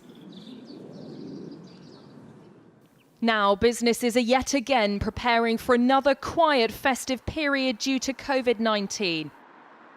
UK Hospitality warns as many as 10,000 sites could close if financial support isn't announced imminently. And the Prime Minister is still yet to decide whether to bring in more COVID restrictions. St Albans High Street, home to many pubs, bars and restaurants. Hospitality has been hit once again by the introduction of the new Omicron COVID variant. The sector normally relies on this time of year, but many places have seen a rise in cancellations and a lack of footfall through their venues. 50 metres in this direction is the White Swan, serving only drink. And 50 metres in this direction is the Peahen, serving both food and drink. So what's the situation for these two venues, just metres apart, off the same high street?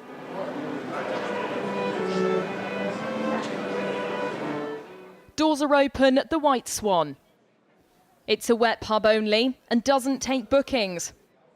Despite government messaging urging caution, it is still trading, but it's half of what it was before the pandemic. Last night it was down 50%. I've been fortunate by staying in a wet situation pub, but for those that are going to try and recover and depend on the restaurant trade and the food trade, you know, I don't know how that's going to work for them. I can see closures here. You know, I've done my best to spend as much as I could to keep it afloat. I'm hoping my regulars will keep coming and it just carries on as a local. On the other side of the high street, the Peahen is serving food. Normally tied up with bookings this close to Christmas, most have been cancelled. It's really demoralising, actually. Going into Christmas, we were so excited. The team were buzzed. We were looking in for an amazing Christmas, and it started off so strong. And then we've just finished the last week now, and it's came in at about 33% below where we expected to be, which is quite a knock. Bookings-wise, in people, in total guests, we've lost over 1,000 people in just over a week and a half. For now, all these businesses can do is prepare their venue for those that do come in. Boris Johnson says further restrictions to tackle the spread of Omicron are possible. And if that happens, hospitality will want more support to make sure they can keep their lights on. Amelia Harper, GB News, Hertfordshire. A new report argues that the devolved nations of the United Kingdom should be able to launch their own furlough schemes if needed. Sorry, Simon's been making me laugh. The report shows the devolved governments of Scotland, Wales and Northern Ireland should be either given minimum funding guarantees by Westminster or enhanced borrowing powers should more stringent health measures and more economic support be needed in the fight against COVID. They even suggest a regional furlough scheme under certain circumstances. Well, David Isa is the head of fiscal analysis at the Fraser of Allender Institute at Strathclyde University. And I think you participated in this research. So a lot of people will think this is rather odd. We all feel part of one kingdom, and yet people want to divide everything. Well, I mean, the important thing to remember, of course, is that the devolved governments in Scotland, Wales and Northern Ireland are responsible for the health services in their territories. They're responsible for the vaccination programmes. They're responsible for the health restrictions and the guidance that goes around that. And they're responsible for the support to businesses that may be necessary, either if they impose tighter restrictions, or if they feel that the guidance that they're giving is having the sorts of behavioural responses that means that additional support should be given to businesses anyway. So, we're not trying to come up with a new constitutional settlement here. What our report is doing is looking at the way in which the devolved governments in Scotland and Wales and Northern Ireland are funded at the moment. And we're just asking, well, is the way that they're funded at the moment enabling the devolved governments to effectively deliver their policy responses to COVID, given their existing set of policy competencies? So we're not coming up with a new constitutional settlement for the UK here. We're just asking whether the funding settlements for the devolved governments give the devolved governments the sorts of flexibilities they need to exercise their existing competencies effectively. Do you think it wasn't effective the first time round? Because the furlough scheme is one of the few things that really it's been hard to criticise the government on in terms of their execution of it. Definitely. I mean, in the first year or so of the pandemic, there were a number of problems that could have arisen, and actually they didn't. It was close with COVID in sort of October 2020. There was a time when the Welsh government wanted to extend the furlough scheme in Wales. They even offered to the Treasury that they would pay for an extension of the furlough scheme in Wales. The Treasury said that wasn't possible administratively, and in the end it all blew over because the Treasury decided that they were going to extend the scheme UK-wide anyway. So the furlough was nearly an issue, but it wasn't, and I agree, it was a very effective part of the UK-wide response to the pandemic. The other reason why there were no big issues last time round, if you like, was that the UK government, firstly, it just spent huge amounts on the response to the pandemic. And every time the UK government spends money, that generates additional funding for the devolved governments. But the UK government did also make one important ad hoc change to the way that the devolved government funding settlements work, and that was that it gave the devolved governments what was known as funding guarantees, so greater upfront certainty about how much funding the devolved governments would get to fund their own business grant schemes, business support schemes, and so on. And so far, the UK government hasn't made the commitment to adopt the funding guarantees this time. And that's a problem for the devolved governments, because the devolved governments only get funding once the UK government has announced what it is planning to do in England when it comes to things like business grants, business support. And the devolved governments really have very little ability to flex their budgets in year in response to unforeseen events. So a re-escalation of COVID that we seem to be seeing now, the devolved governments have very little ability to respond and provide support to businesses in the devolved territories until the UK government has decided what it's doing in England and announced specific policies in England. Until that point, the devolved governments are sort of waiting and seeing. And that's why in our report, what we say is that we think it would be sensible for the devolved governments to have the ability to flex their budgets more readily, so that they don't have to have this process of waiting and seeing what the UK government is doing in England. They can put in place their own schemes before those announcements of what's happening in England. David, thank you very much for speaking to us. David Isa, Head of Fiscal Analysis at the Fraser of Allender Institute at Strathclyde University. Now, as we've been reporting this morning, the government is ramping up its booster campaign in an effort to give 1 million vaccinations every day to every adult in the country who will be offered one by the end of December. In order to reach that target, a number of walk-in centres have been set up across the country, meaning that people can receive a vaccination without booking a test beforehand. Well, one of these new walk-in sites is in Manchester City Centre, and it's a big booster bus giving booster jabs, as well as regular vaccinations to the people of the city. Well, Ifti Khan, the pharmacy superintendent of Well Pharmacy, who's organising the bus, joins us now. Thank you very much for your time in what must be such a hectic period. Tell us, how's it going? Is there lots of demand to turn up and get jabbed? So we've set up our mobile health clinic here in Deansgate in Manchester. There's been an increased demand in the area over the last few weeks, so we've mobilised our mobile clinic here, and we're doing walk-in clinics. We're doing first dose, second dose, as well as boosters. We've got parking here, so and also we're close to the tram station and train station. Yesterday there was a steady stream. There was good demand. But generally people are waiting a couple of minutes and we can get them straight into the mobile clinic, get them vaccinated and out. Just to explain the change that you've witnessed perhaps in recent days, but perhaps since Chris Whitty and Boris Johnson were standing there last week, have you sensed that people that's really made people say, I've just got to go and do this? Absolutely, and we're seeing people now who are coming forward who are probably hesitant before. We're a little bit unsure, but now with what we're seeing with the new variant, stepping forward and saying, yes, I want to have my booster now. Now's the right time. So we are supporting as much as we can within the local communities that we serve. I mean, it's fantastic that people are turning up. One of the big problems, and Boris Johnson's spoken to the public on several occasions, so cited Javid saying, we need volunteers to do this, to execute this. How are you finding that side of things? Do you have enough personnel to jab at the capacity, maximum capacity you could?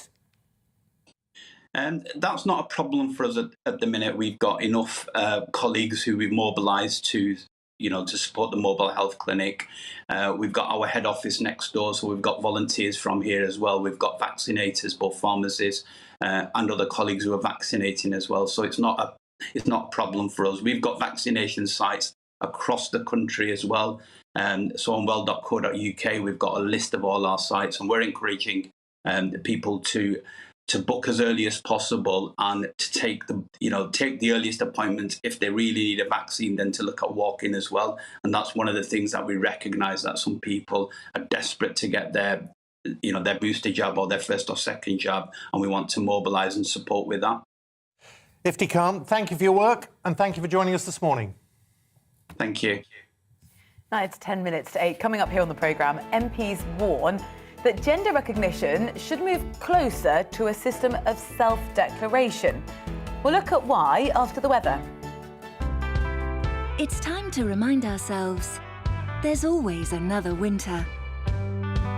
Canary Islands sponsors the weather.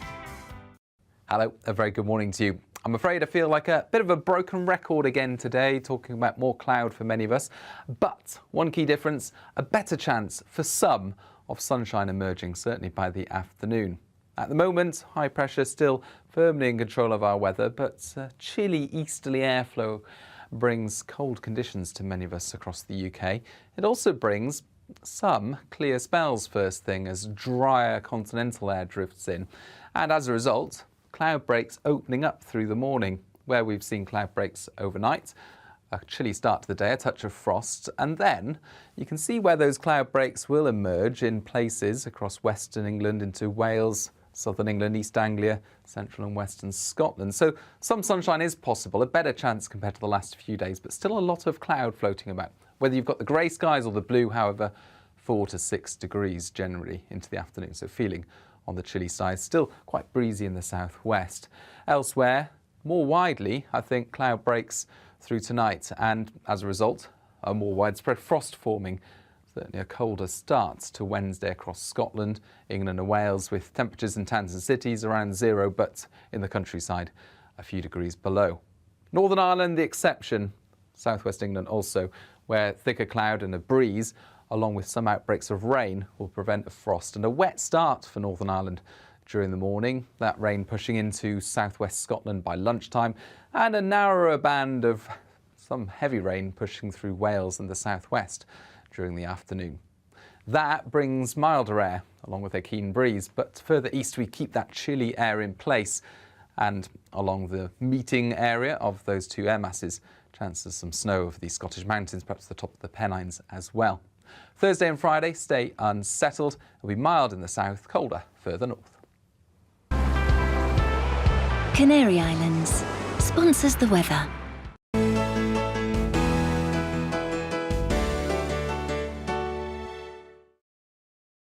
You're watching GB News live across the UK and the world on our digital stream. GB News is Britain's news channel. We are the UK's home of discussion and debate from all perspectives. We are here for you. Don't forget to join our YouTube community by clicking on that subscribe button. And if you want the GB News app, you can click and catch up on programmes anytime. We love to hear from you, so email us. gbviews@gbnews.uk. Thanks for being part of the GB News family. My name is Andrew Doyle. Join me every Sunday evening at 7 p.m. for Free Speech Nation. This is a show where we address current affairs and news stories of the week with the help of two wonderful comedian panellists. I brought in comics because I want to give it a lighter edge, and also they work for less. See you there.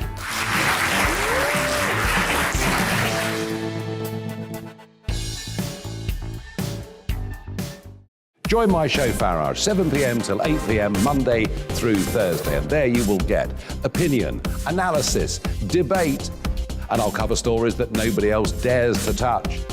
And then for the last 15 minutes, talking pints. We're over a drink. We have a civilised conversation with someone. We very often disagree, but we do it in a grown-up way. Come and join me on Farage.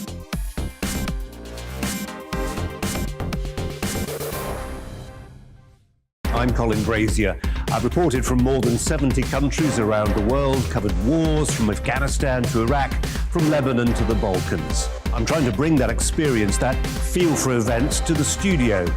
And something else. I'm ready to give an opinion. Today's stories with a spark. Brazier from 8 p.m. weekdays on GB News.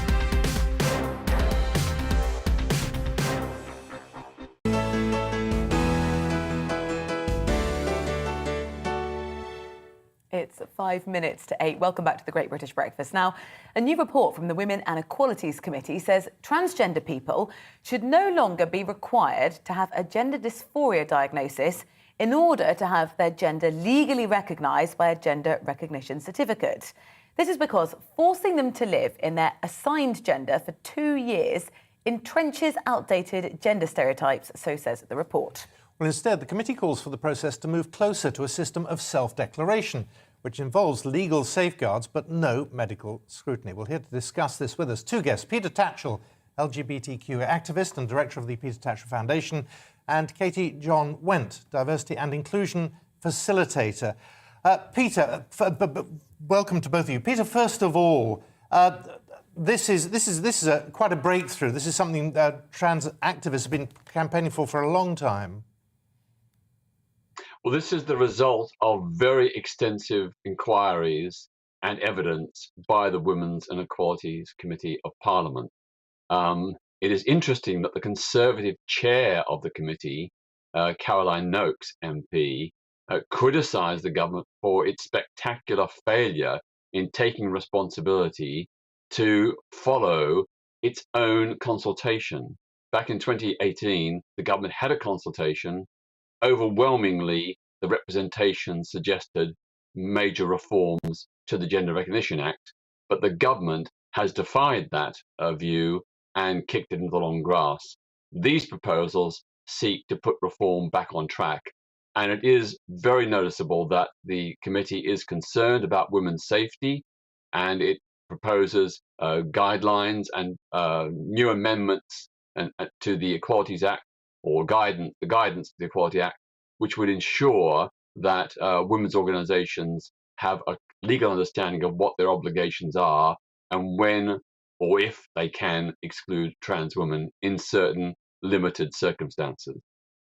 Let's bring in Katie. Katie, a very good morning to you. Thanks for joining us. Do you agree with the report from the committee, which says we should move this system instead to self-declaration? I think the move towards it is the right idea. I think putting it out there that it is an absolute change to only that gives a kind of a false idea that anyone can suddenly declare themselves to be a woman or to be a man and then walk in and access single-sex facilities based on a single declaration like that. The whole purpose of the Gender Recognition Act is to get a gender recognition certificate, which still leaves a whole group of kind of hoops to still jump through. What we're redefining is what those hoops are, and that there's still a process to go that would mean that people cannot define themselves to be kind of one gender on Wednesday and one gender on Friday and access different facilities based on that. So there's been a lot of kind of misinformation and fake news about what self-declaration might mean and what self-ID might mean. And in many respects, people have been self-IDing for centuries and years. That's how people, transitioned socially in the past before ever there were surgical or legal possibilities. It's how people have been doing it for centuries. But yes, in the same way, as the report says, it was kind of playing into sex and gender stereotypes. If you could pass, if you looked like one or another, then that's how you were treated, until sometimes on your deathbed they discovered out what you might have been. And those are the stories that we sometimes hear in the press in the past. So I think there's a lot of misinformation about self-ID. It's definitely the right move. A dozen countries have done it with very little problem. And so the idea, though, that they're going to balance sex and gender safeguards is also still the right thing to do as well. Katie, we all are inundated with misinformation on this, and I just for my own sake, clarity on this. So what has actually changed? If you're working in a shop in Oxford Street, you're behind the desk, someone comes in, says, I want to use the ladies' changing room to try a dress on in the ladies' area.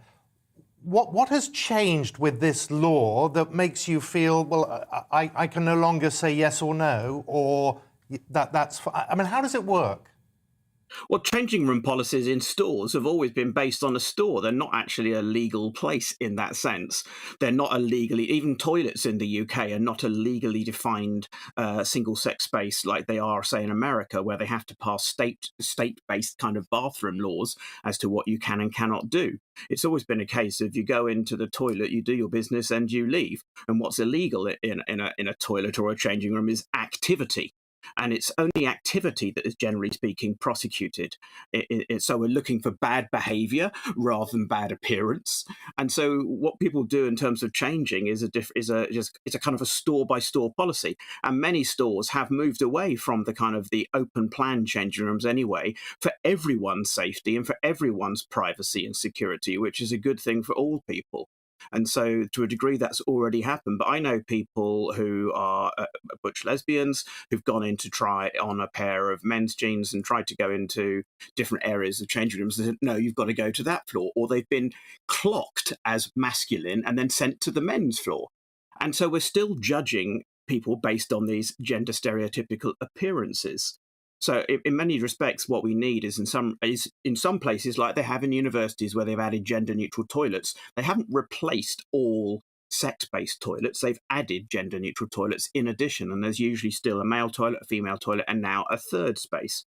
And perhaps some stores, what they need to do is to add a kind of a gender-neutral changing room for those people trying on clothes from, the men's or the women's ranges. And there are many people who try clothes from either range, for example, or prefer but most trans people in history just tended to take the clothes home and try on and then bring back and do returns, because most trans people do not want to be exposed to the potential kind of being caught as trans in a single-sex changing space. They would rather have privacy. The idea that trans people are going into women's changing rooms to spy, again, is this kind of minority fake view, and it's a behaviour where the behaviour, again, has to be policed.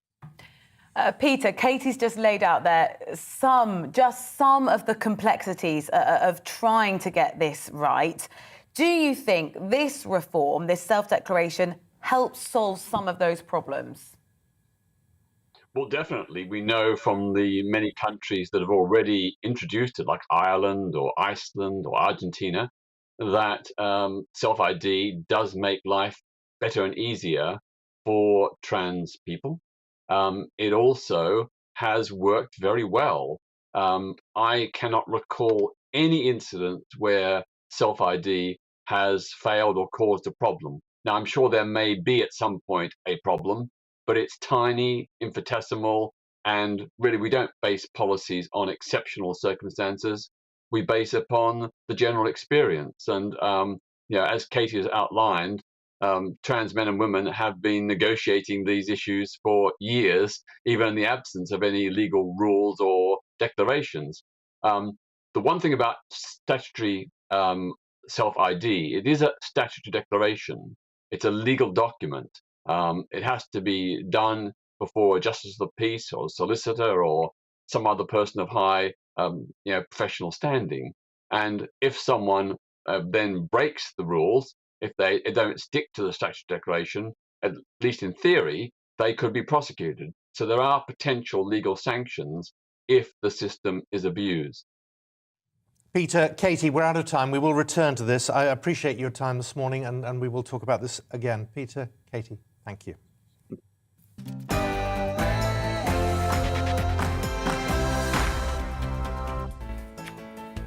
Good morning. It's 8 o'clock, just after, on Tuesday the 21st of December. These are the stories that matter to you and to us on The Great British Breakfast with Simon McCoy and Rosie Wright. Christmas confusion as the Prime Minister appears to hold off the immediate introduction of new coronavirus restrictions in England. The new year potentially looks a whole different matter. Is Boris Johnson Santa or a Scrooge? Let us know your thoughts. GBviews at gbnews.uk. First Minister Nicola Sturgeon says Scots will not face fresh restrictions on Christmas Day gatherings, while in Wales fans will be banned from all sports events from December the 26th to control the spread of the Omicron COVID variant. 5 members of an organised criminal gang are due to be sentenced today for attempting to smuggle Albanians into the UK. Our Home and Security expert and editor, Mark White, explains why the National Crime Agency says the conviction of the gang marks a major blow against the people smuggling operation. Predator or scapegoat? That's what the jury has to decide on the trafficking and perjury trial of Ghislaine Maxwell as she awaits her fate. A primary school teacher has been sacked after this video went viral. Do you think it's fair? And safety first. The Queen will spend Christmas at Windsor Castle rather than take her usual trip to Sandringham.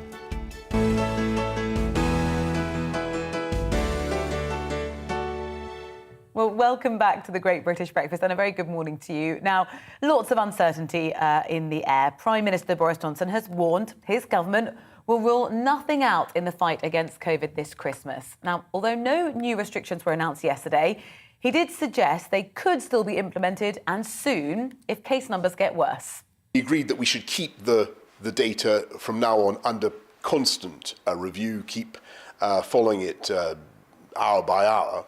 And unfortunately, I must say to people, we will have to reserve the possibility of taking further action to protect the public and to protect public health, to protect our NHS.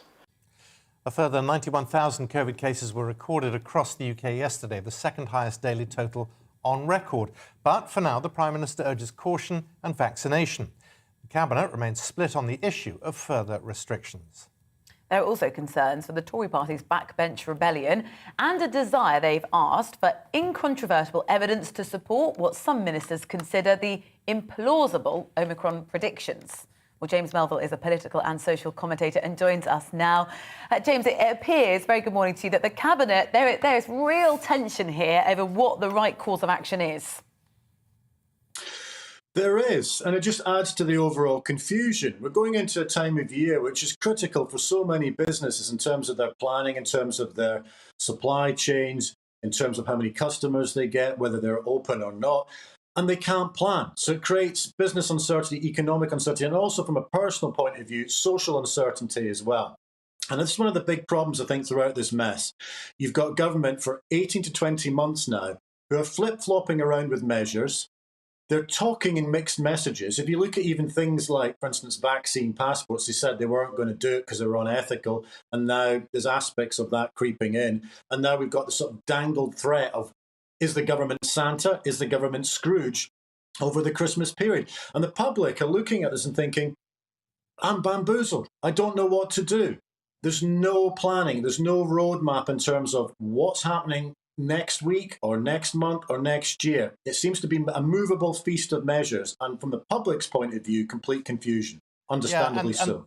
And those arguing for a lockdown are probably those whose jobs are not going to be lost as a result of it. Yes, I've pointed this out a few times. Maybe walk a mile in the shoes of businesses that have faced trading restrictions over 18 months or at times completely closed through no fault of their own. It's very easy for individuals in government or SAGE representatives to put out modelling and threats about restrictive measures when they're still getting paid. They might possibly think a little bit differently if they were, for instance, in the hospitality industry, which has been decimated by uncertainty and restrictive trade over the last 20 months. Would we be seeing stronger, firmer decisions from Boris Johnson if we hadn't had, let's say, sort of 8 weeks or so we had, what we had? Sleazegate, the row over sort of Peppa Pig, that speech, the endless stream of parties coming out. It's damaged his credibility, hasn't it? It has. It's not just about confusion, it's about hypocrisy as well. I mean, if you look at some of the rules that the government have put in place, in particular what happened allegedly last Christmas, whether it was a party or not, if there's wine at a garden party, it would indicate that it wasn't a business meeting. It might have been a little bit more social than that. But the public are looking at this and thinking, hold on here, I've done my bit for months on end, and the government are telling me to do this, and yet they're giving off the impression that they're not adhering to these measures themselves. And I think what's happened with this is that, as well as the fear and uncertainty, we're at a point now where the public are getting to the point where they're saying enough is enough. If our government are telling us to do something and yet they're giving off the impression that they're not doing it themselves, why should I be doing this as well? It's just double standards and hypocrisy. The interesting thing, of course, with that is that the public are doing what they think is right, and that's why there are so many cancellations in the hospitality sector. Nothing to do with what the government's advising them at this stage.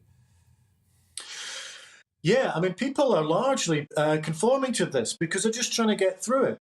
We were told, for instance, at the start of the year there would be 15 million jabs to freedom. We're still dangled threats of restrictions.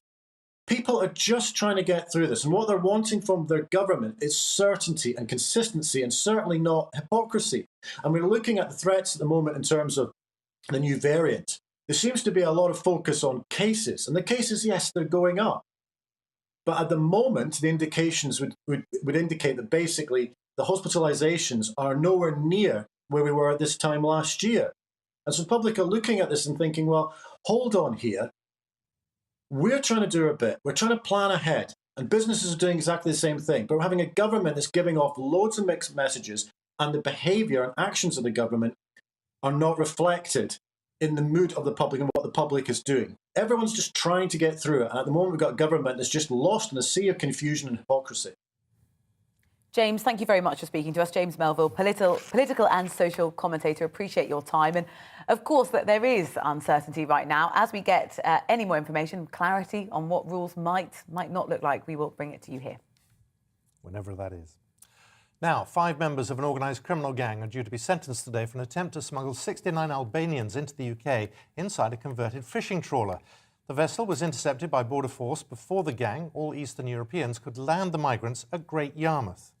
The National Crime Agency says the conviction of the gang marks a major blow against this people smuggling operation, which planned to continue using the trawler to smuggle in at least 50 migrants every week. Our Home and Security editor, Mark White's been investigating. Tracked by a Coast Guard helicopter, this is the converted fishing trawler Svanik being buffeted by waves as it crossed the North Sea in November last year. But this boat's fishing days are long gone. Instead, packed into her hold are 69 Albanians being smuggled into the UK. The trawler never made it to its intended destination of Great Yarmouth. Intercepted by Border Force and the National Crime Agency, it was brought here to the port of Harwich. Some of the 69 migrants visible on the deck of the Svanik and on the dockside. The day before, she'd set off from Ostend in Belgium. These images, captured by one of the migrants on deck, shows just how rough the sea was during the 14-hour voyage.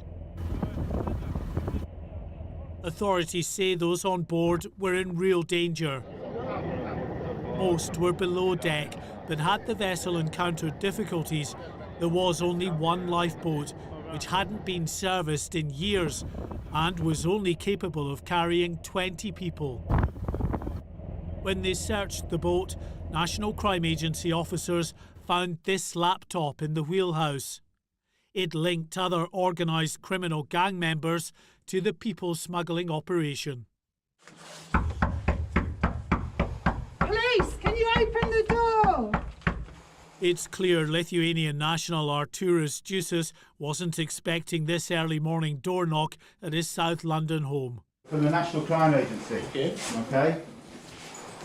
I'm here this morning to arrest you, all right, for the offence of conspiring to facilitate illegal entry into the UK. A search of his phone found various audio messages as Artūras Jusas set up this operation, promising to smuggle 50 migrants a week into the UK once they got enough money to buy and convert the boat. We're going to bring you every week 50 people. Just we need to invest now 40,000 if you want, 20 you, 20 me. from first trip we're gonna get that money back.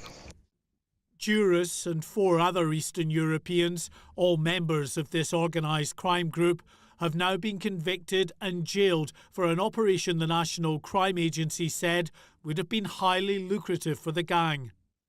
They charged their illegal passengers £15,000 each for the trip on this 60-year-old vessel. An inspection of the Svannik found she'd undergone a crude conversion to allow people to be carried in her hold. But conditions were filthy and cramped, and the fact there were only 20 life jackets on board showed how little regard the people smugglers had for the safety of their human cargo. Many thousands of people have arrived illegally into the UK this year on small boats across the English Channel. But while focus has understandably been on this growing crisis, organised criminal gangs have continued to expand their operations, looking for other routes into the UK. The commandeering of fishing boats like the Svannik to land migrants further up the coast and in rougher weather is now becoming increasingly common. Mark White, GB News. The man accused of killing the MP, Sir David Amess, in October is appearing at the Old Bailey for his first hearing. Ali Harbi Ali was charged with murder and preparing acts of terrorism. Today the court will hear how he'll plead. Our London reporter, Alice Porter, is outside the Old Bailey for us this morning.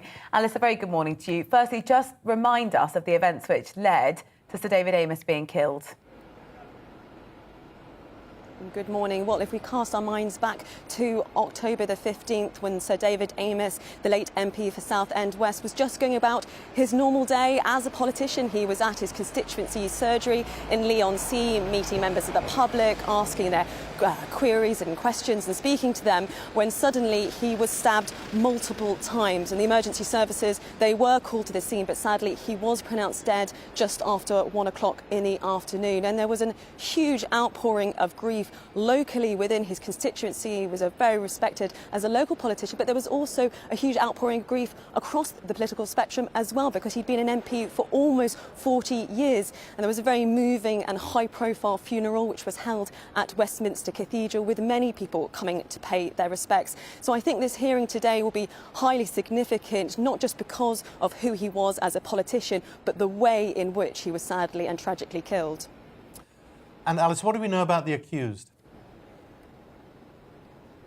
Well, Ali Harbi Ali is a 25-year-old British man whose father was a former advisor to the Somali Prime Minister. Now, prosecutors allege that he travelled from his flat in North London in Kentish Town by train to David Amess's constituency surgery, having made an appointment by email claiming that he was moving to the area, and it's there that they allege that he stabbed the MP multiple times. What we do know is that Ali Harbi Ali was arrested at the scene. Now, the Crown Prosecution Service, they allege that the murder had a terrorist connection because of its religious and ideological motives. Now, prosecutors say that Mr. Ali was affiliated with Islamic State and had specifically targeted Sir David Amess because of his record on voting on airstrikes in Syria. Now, what we do know is that Mr. Ali was referred to the government's anti-radicalisation programme Prevent when he was a teenager, but he was not thought to be of interest to the security services MI5. We also understand that Mr. Ali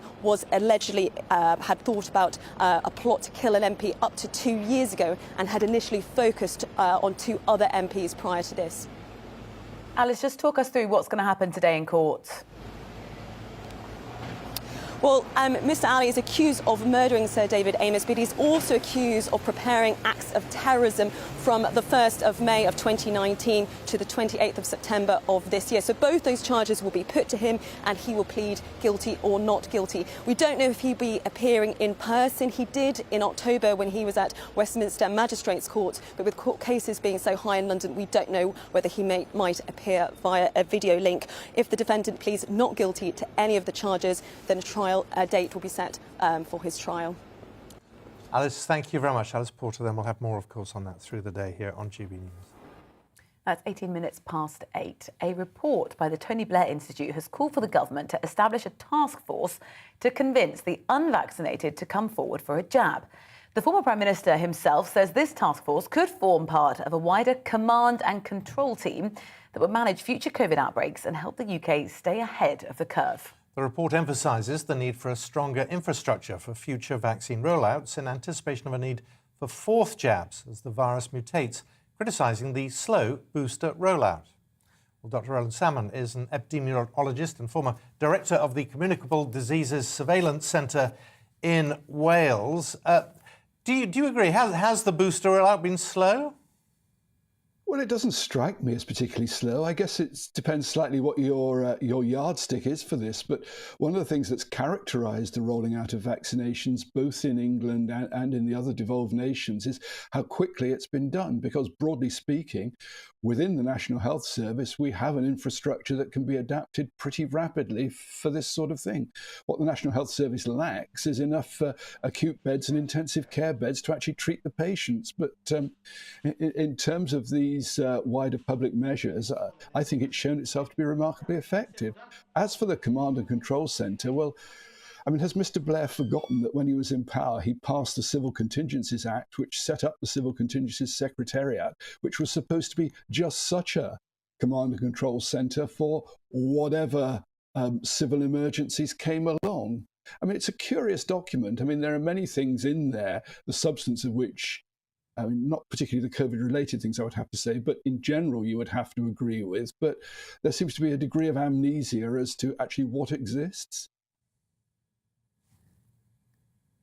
I think one of the complexities with the public, and certainly the messaging, is that people thought there was going to be this sort of silver bullet solution where you'd get a vaccine and we'd be out of it. But it's not a one shot. It's a process, isn't it? So if we're preparing now for the fourth booster, what happens next? Are we just going to be in this cyclical every year, get a booster or maybe even two? Well, I mean, the short and correct answer is I don't know. But if I hazard a judgment for you, in the end of the 19th century, there was an outbreak of coronavirus, what was now believed to have been an outbreak of coronavirus called Russian flu. And it was the coronavirus we now know as OC43. That resulted in winter waves for about a decade, getting smaller and less severe with each one, until now we regard this virus as a childhood illness. This is a very plausible route for the SARS coronavirus 2, the SARS-CoV-2 virus, the COVID virus to take. Now, I can't say that's what will happen, but as I say, I think we'll see a process like that. Will we need more boosters on the way? Possibly we'll, over this period, we'll need to be in something like an annual cycle. But as I say, unfortunately, it's difficult to be more certain than that. When we talk about a vaccine infrastructure, what would that look like? Well, that's an interesting question. I mean, the vaccine centres that have been set up were rolled out, I think, very quickly and very efficiently. And certainly in the visits I made to one seemed to work quite well. And that's been the experience of the people that I know. I think we could probably make better and more creative use of the existing health infrastructure of general practice and community pharmacies. This was used very effectively during the first wave, but not in the second. So what I suspect it requires is some additional planning around existing services so that they can be repurposed for what should be a relatively short period of time. Well, it's good of you to join us. Thank you very much for your time this morning. That's Roland Salmon. Thank you. Now, coming up here on the programme, figures warn of a staffing crisis at the heart of Welsh A&E departments. We'll look into that after the weather. It's time to remind ourselves there's always another winter. Canary Islands sponsors the weather. Hello, a very good morning to you. I'm afraid I feel like a bit of a broken record again today, talking about more cloud for many of us. But one key difference, a better chance for some of sunshine emerging, certainly by the afternoon. At the moment, high pressure still firmly in control of our weather, but chilly easterly airflow brings cold conditions to many of us across the UK. It also brings some clear spells first thing as drier continental air drifts in. And as a result, cloud breaks opening up through the morning, where we've seen cloud breaks overnight, a chilly start to the day, a touch of frost, and then you can see where those cloud breaks will emerge in places across western England into Wales southern England, East Anglia, central and western Scotland. So some sunshine is possible, a better chance compared to the last few days, but still a lot of cloud floating about. Whether you've got the grey skies or the blue, however, 4 to 6 degrees generally into the afternoon, so feeling on the chilly side. Still quite breezy in the southwest. Elsewhere, more widely, I think cloud breaks through tonight, and as a result, a more widespread frost forming. Certainly a colder start to Wednesday across Scotland, England and Wales, with temperatures in towns and cities around 0, but in the countryside a few degrees below. Northern Ireland the exception, southwest England also, where thicker cloud and a breeze, along with some outbreaks of rain, will prevent a frost and a wet start for Northern Ireland during the morning. That rain pushing into southwest Scotland by lunchtime, and a narrower band of some heavy rain pushing through Wales and the southwest during the afternoon. That brings milder air along with a keen breeze, but further east we keep that chilly air in place, and along the meeting area of those two air masses, chances of some snow over the Scottish mountains, perhaps the top of the Pennines as well. Thursday and Friday stay unsettled. It'll be mild in the south, colder further north. Canary Islands sponsors the weather.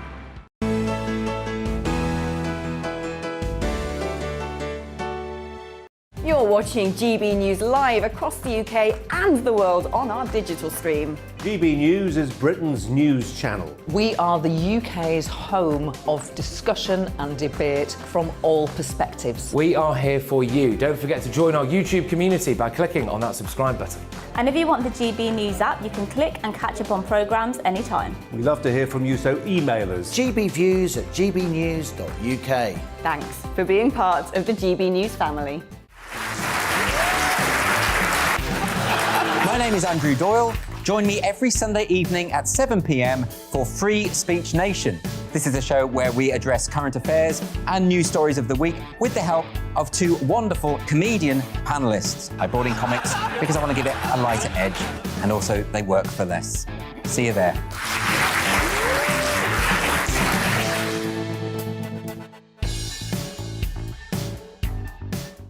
Join my show Farage, 7 p.m. till 8 p.m. Monday through Thursday, and there you will get opinion, analysis, debate, and I'll cover stories that nobody else dares to touch. And then for the last 15 minutes, talking pints. We're over a drink. We have a civilised conversation with someone. We very often disagree, but we do it in a grown-up way. Come and join me on Farage.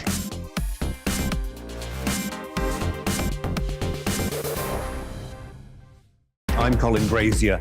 I've reported from more than 70 countries around the world, covered wars from Afghanistan to Iraq, from Lebanon to the Balkans. I'm trying to bring that experience, that feel for events, to the studio. And something else. I'm ready to give an opinion. Today's stories with a spark. Brazier from 8 p.m. weekdays on GB News. Join us for the Political Correction. We're here every Sunday to correct politics and put you, the people, back in charge. We talk about all areas of the United Kingdom, including Northern Ireland. Our debate goes way beyond the Westminster Village. It's about the real country. It's about your opinion. So please, we want you to tell us what you think. This is the Political Correction. Every Sunday morning from 10 a.m. here on GB News.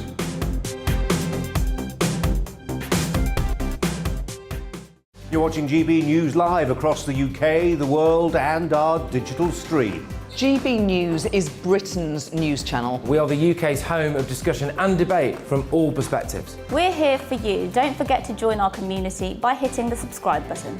And download the GB News app so you can click and catch up on programmes anytime. We love to hear from you. Email us at gbviews@gbnews.uk. Thanks for being part of the GB News family.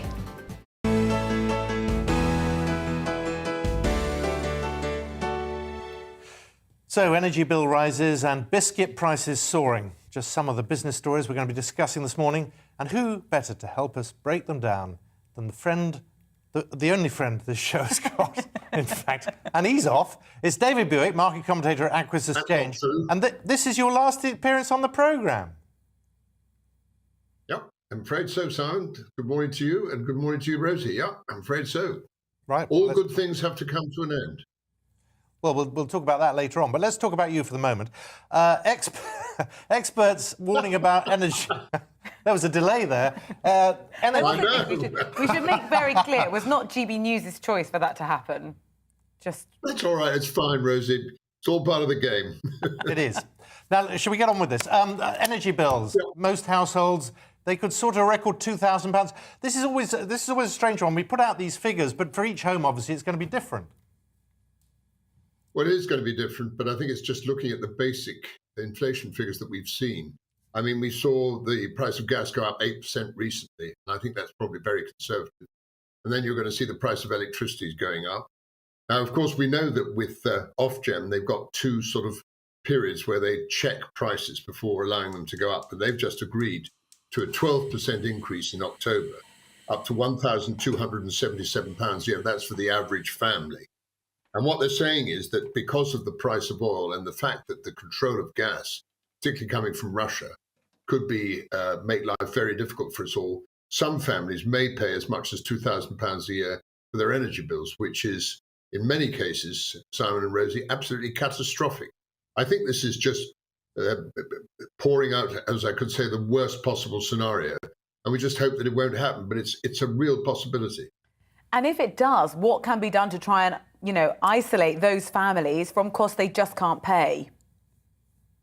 Well, you just hope that the government comes through to Ofgem and says, look, people are either going to have we'll either have to impose a cap for 6 months until this irons out. See, I think this is all part of the supply chain going right across the world. And maybe a moratorium for 6 months or so to cap these prices at a certain level is probably the thing. But again, it's the government putting its hand in its pocket again, which is done copious times. We had borrowing requirement figures out this morning, which you probably saw, £17.4 billion borrowed in November. And we're now, I think, at £2.3 trillion in terms of our borrowing. And, interest rates are going up. And every time they go up a point, that's another £5 billion cost to the government and eventually the taxpayer for that sort of thing. Everything's going up, including biscuits. McVitie's warning some of theirs. Hobnobs, Jaffa cakes, they could see their price rise by as much as 5%. Crumbs. No, I'm only worried about penguins as far as I'm concerned, as that's my little tipple. But no, you're right. 5% is the correct price that is going to be put to us. But that's all down to the cost of chocolate and other raw materials. And, we've seen this inflation before our very eyes a lot quicker and more abjectly than perhaps some of the official authorities have. But why are the prices going up? Because of the cost of raw material. I mean, for instance, a container 6 months ago to bring any kinds of raw materials to this country was £3,000. It's now £16,000. The cost of chocolate is up something like, as I understand it, about 30%. And, you can't expect manufacturers to sustain these increases without passing them on to the consumer. And this is what's happened. Now, look, it is a historic moment. Your last appearance on this show, on this channel. 50 years you've been covering the city. My word, what a change you've seen. It's extraordinary. Since 1962, when I first arrived on the scene, I've seen so many changes. I think the City of London has been absolutely an amazing place. As you know, it probably contributes 11% of the GDP of this country. I mean, just to go through the litany of things that have gone on during the 70s, it was the euro-dollar market that brought London to the scene very strongly. At the end of the 70s, we had over 300 trading banks in London. Then, of course, the abolition of exchange controls in 1980, which is probably the most important event in my lifetime, which really, when Margaret Thatcher and the Conservative government at the time, which was very new we had inflation at around 17%, up to 21% at the very time before that, under Tony Barber. And that said, London is open for business. Some of your viewers won't remember, but the most you could take out to go on a holiday was 50 quid until 1979. So that was incredibly important. And then, of course, we had Big Bang in 1986, which was the deregulation of the city, which saw an enormous number of American and European banks also bring their goods and chattels over here, basically trading derivatives and making London an incredible place for initial public offerings.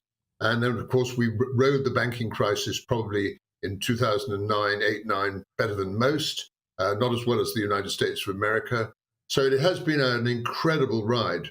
And there we are with Brexit, threatening to lose maybe 100,000 people 4 years ago. And I think we've lost 7,400 people. Why? Because London is the greatest financial centre outside of New York, without doubt. It has the best legal system in the world, the best accountants. And you know what? People just love living here. And whatever anybody says, nobody's going to take that away from it. Oh, it's good to end on a high. David, we'll miss you on the programme. I suppose I won't miss you because we'll be having lunch again. But yep, we will. Yes, beware. Thank you for your contribution, and we wish you well with whatever happens next. David Buick. Bless you, Simon. Thank you, Rosie, as well. Thank you very much indeed. It's been a great joy. See you soon. A joy it has been. It's just gone 8:30 here on the Great British Breakfast. Let's turn our attention to Scotland. The First Minister, Nicola Sturgeon, has said those living in Scotland will not face further restrictions on gatherings taking place on Christmas Day. Guidance has already been given for people in Scotland to reduce their contacts as much as possible in the run-up to Christmas, but they've not been asked to cancel their plans on the day itself. Well, to bring us the latest is our Scotland reporter, David Donaldson. David, just explain how bad the situation there with Omicron is at the moment. Yeah, it's like everywhere else. Cases rising daily, 15% rise. The First Minister said yesterday, so, 15% rise in cases. So you can see it's pretty bad, like it is across the UK. Good news, as you said there. Many people will be delighted that nothing's going to happen in terms of over Christmas, in terms of restrictions being put in place. However, you'd have to say that given what we've seen in Wales in terms of sporting events with no fans, and obviously in England as well, measures been taken that you would think that Scotland would be taking their turn soon, and some restrictions would be put in place. And you wouldn't rule that out happening when the First Minister makes her weekly update at Holyrood later this afternoon. She did say previously, it was last week, she said that the lack of funding stopped her short of putting restrictions, greater restrictions in hospitality. Well, she's now got that funding from the Treasury, £220 million. She's still to decide how to spend that money, but that certainly gives her a bit more power in terms of being able to, if she wants to, maybe put more restrictions in place in hospitality or elsewhere, because she's got the finance to do that now. Davey, thank you very much. I have to say, it looks eerie but beautiful where you are this morning. That is Blackness Castle behind you, isn't it? Blackness Castle, yes, features in many, many programmes, so Outlander, one of them. Yep. And now, GB News. Davey, thank you very much. Well, when Nicola Sturgeon makes that address later, of course, we'll bring it to you here. But also coming up on the programme in the more immediate future, did giant millipedes, seriously weighing 50 kilograms, used to roam northern England? We're going to be talking to a Cambridge professor who says yes, after the discovery of a fossil in Northumberland. That's all to come.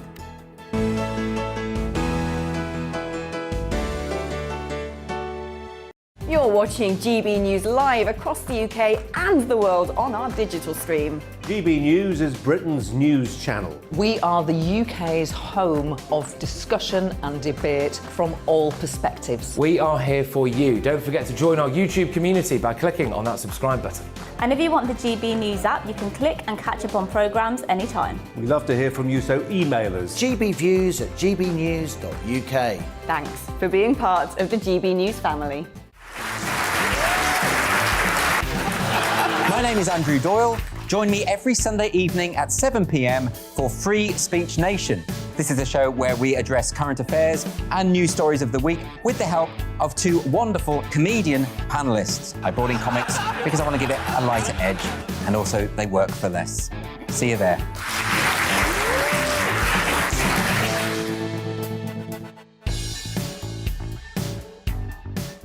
Join my show Farage, 7 p.m. till 8 p.m. Monday through Thursday. And there you will get opinion, analysis, debate, and I'll cover stories that nobody else dares to touch. And then for the last 15 minutes, talking pints. We're over a drink. We have a civilised conversation with someone. We very often disagree, but we do it in a grown-up way. Come and join me on Farage.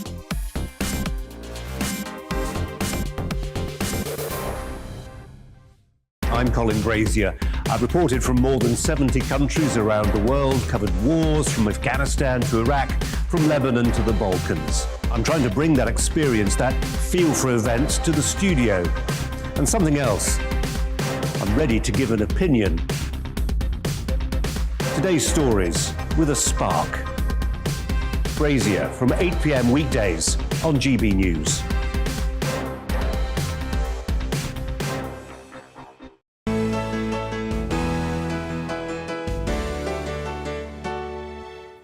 It's coming up to 20 minutes to 9. You're watching The Great British Breakfast. Now, alarming figures uncovered by the Welsh Conservatives reveal that all its major hospitals are falling well short of the recommended baseline staffing levels recommended for emergency departments.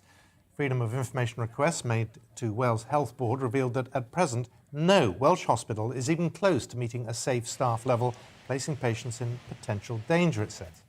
Russell George is the Shadow Health Minister for Wales with the Conservatives and joins us now. Thank you very much for speaking to us.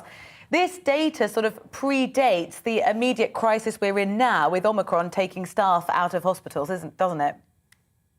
Yes, we're in a very precarious position, I think, in Wales, because this data goes back to September, before the difficult period that we're in now. But the data reveals that every health board area is well below staffing levels that are required to keep patients safe. And some of the data I've got in front of me now talk about some of the areas covering South Wales, talk about levels being between 32 to 35% of the recommended baseline. So that's the worst of the four health boards in Wales. And a very, very different, very, very concerning position, of course, for patients. You know, it was only a couple of weeks ago when Cardiff Hospital was saying, please only attend A&E if it is life or limb threatening. What's gone wrong to mean that hospitals are having to issue statements like that? I think this actually predates the pandemic itself. And this is the concern here, because Wales had the longest waiting times. You waited longer for treatment in Wales, well before the pandemic ever started. So the Welsh NHS has been in difficulties well before we heard of COVID-19. So it's made the crisis worse here in Wales. And what we're seeing is ambulance outside hospitals stacked up. And we see that across the UK, but to a greater extent, unfortunately, in Wales. And we've also just seen the longest waiting times for treatment ever in the Welsh NHS's history, and record-breaking ambulance waiting times as well. So this all adds, of course, to the pressures. Well, when you say it's worse in Wales, I mean, you're painting a picture that, as you say, we're all too familiar with in other nations.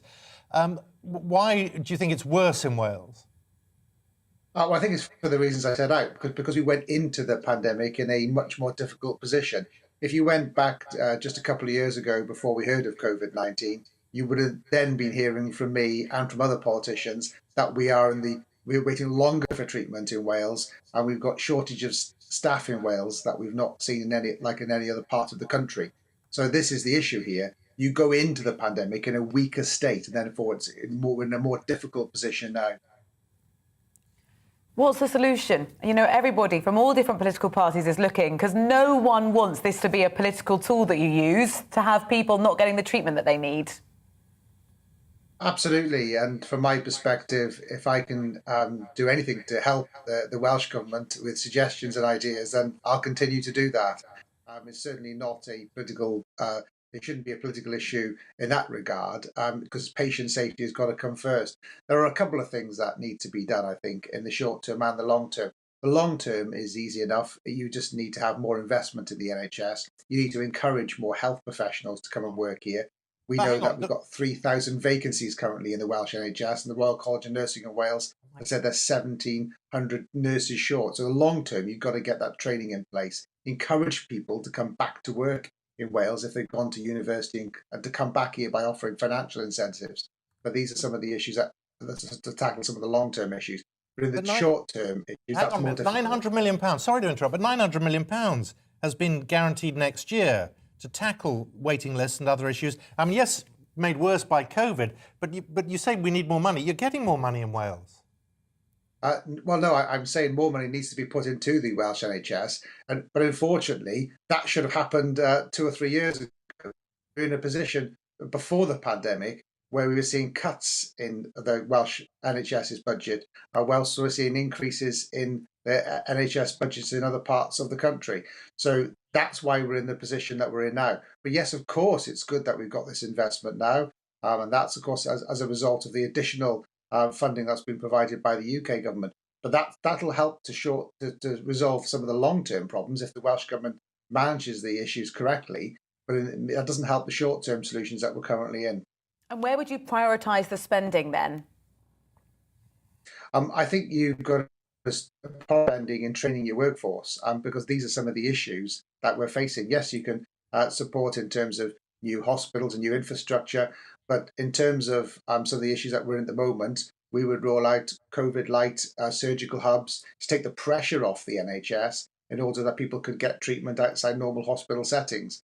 That's some of the where you could spend money physically, but in terms of the big spend has to be on recruiting staff and making sure that staff are paid well, and there's financial incentives for people to come back to work in Wales. For example, many Welsh people will go off to university and end up training and not coming back to Wales. We want them to come back to Wales, and I think one example I've got, a suggestion to Welsh Government, is that the Welsh Government should pay back tuition fees for those in the health service if they come back to work in Wales for a certain number of years. That would encourage people to come back to work here in Wales. Yeah, but like much of the money that goes to Wales, that'll come from the UK government in the long run, won't it? It will, and it has done, and that's why we've seen unprecedented funding but to why Wales. should someone in England be paying for someone in Wales to go to university? No, so I don't really follow the argument. The point here is that the Welsh Government has their budget, and it's for them to decide how that money is spent. If we need more staff within the Welsh NHS, then it's for the Welsh Government then to encourage those people to come back to Wales, and it would be coming from the Welsh Government's budget in order to make sure that we have proper staffing levels here in Wales. We're out of time. Russell George, really good to talk to you. Thank you for your time this morning. It is 8:45. Now, as further restrictions do loom, concerns for how the elderly will be impacted are bound to be raised. Over 65s has often been considered the worst hit by the pandemic in terms of hospitalisations, deaths, feelings of isolation and also grief. Here to discuss how the elderly look to be impacted by further Omicron restrictions is Caroline Abrahams, Charity Director of Age UK. Caroline, we must stress that at this time, Christmas, it looks as though it's going to go ahead in the way that people had anticipated in England. What do you think is then the biggest threat to people in that population, the elderly, who are understandably right now feeling cautious and probably quite nervous? Well, everyone's in a different position, but for a lot of older people, just like the rest of us, I think, a lot of uncertainty, wondering how Christmas is going to pan out. Just from people I know that I talk to, older people, thinking of one person I know, her son's a physio in a major hospital. He's very cautious about whether they should meet up this Christmas because he can see what's going on in his own hospital. Thinking of someone else I spoke to yesterday, she's still hoping to meet up with her family, but really isn't at all sure. And they're, on the whole, trying to make decisions really late, which is obviously quite hard for families, particularly if they're widespread and it means travelling and, having to make those sorts of plans. So it is a bit of an uncertain time for people. And then, of course, there's other older people who are always going to be on their own this Christmas. And for them, that doesn't make that much difference. But on the other hand, all the talk about the pandemic getting worse again, that must be a source of anxiety because older people know they have very much been in the firing line. For those with family, this is the time of the year that they look forward to, obviously. And as you say, it is that uncertainty now as to even this coming weekend we'll be able to do what we're planning to do. Yeah, exactly. And, you can read one newspaper and draw one conclusion. You can read another and draw a very different one, or it depends whether you're listening to the scientists or the politicians. And obviously a lot of political turmoil going on as well, which doesn't make it any more straightforward. And so the messages coming out to the public are quite mixed and quite muddled. And I think that is a problem. I think in an ideal world, there would be one view and it would be, very clearly communicated, rather as it was earlier on in the pandemic. But unfortunately, for all sorts of reasons, that's not where we are at the moment. It would be great if you could offer some advice over what to do about the conversations that families are having right now, saying, we're having Christmas, should we have grandma, granddad to come and join us? Often in that conversation, it's about families making decisions on behalf of their elderly residents. How do you navigate them? Is it a chance of saying to the elderly resident or, family member, will have you if you want to come. People feel like they're putting people at risk. So do you have any guidance? Yeah. Well, you know what I think? I think the Queen's a really good model. I think the Queen, obviously, very much an older person. So even though I'm sure she's had all her jabs, like any other older person, her immunity won't be as strong as that of someone who's half her age. And a very sensible person who doesn't want to put herself at risk, or indeed others. And I think she's decided to scale back her Christmas a bit. She hasn't stopped it altogether, but she's reducing her risk by seeing fewer people and also thinking about other people. You know, she was going to have a big party, I think, before Christmas and decided against that, not only for herself, but because all those other people, if they became ill, it would have spoilt their Christmas. So I think it's about making sort of sensible decisions. It's definitely about asking older people what they think too. They will have a view, and we should listen to that. And just being as cautious as we can, I think, without completely throwing Christmas under a bus. I mean, everybody wants to have a good Christmas, but how to do it safely is pretty challenging this year, one has to admit. Caroline, the old people I talk to, a lot of them are fed up with being told what to do at their stage of life, and they say, it's my decision. If I'm the one at risk, I will make a decision. If I want to see my grandchildren this Christmas, I will do it. Well, that's their right at the moment. There's no rules or regulations or even advice telling them not to do that. Quite how the grandchildren and their mums and dads feel, though, of course, is another matter, because particularly because we know this new variant and Delta too is spreading a lot, has been spreading in schools. Lots of kids have got it. I'm sure you know lots of families with children who've got it.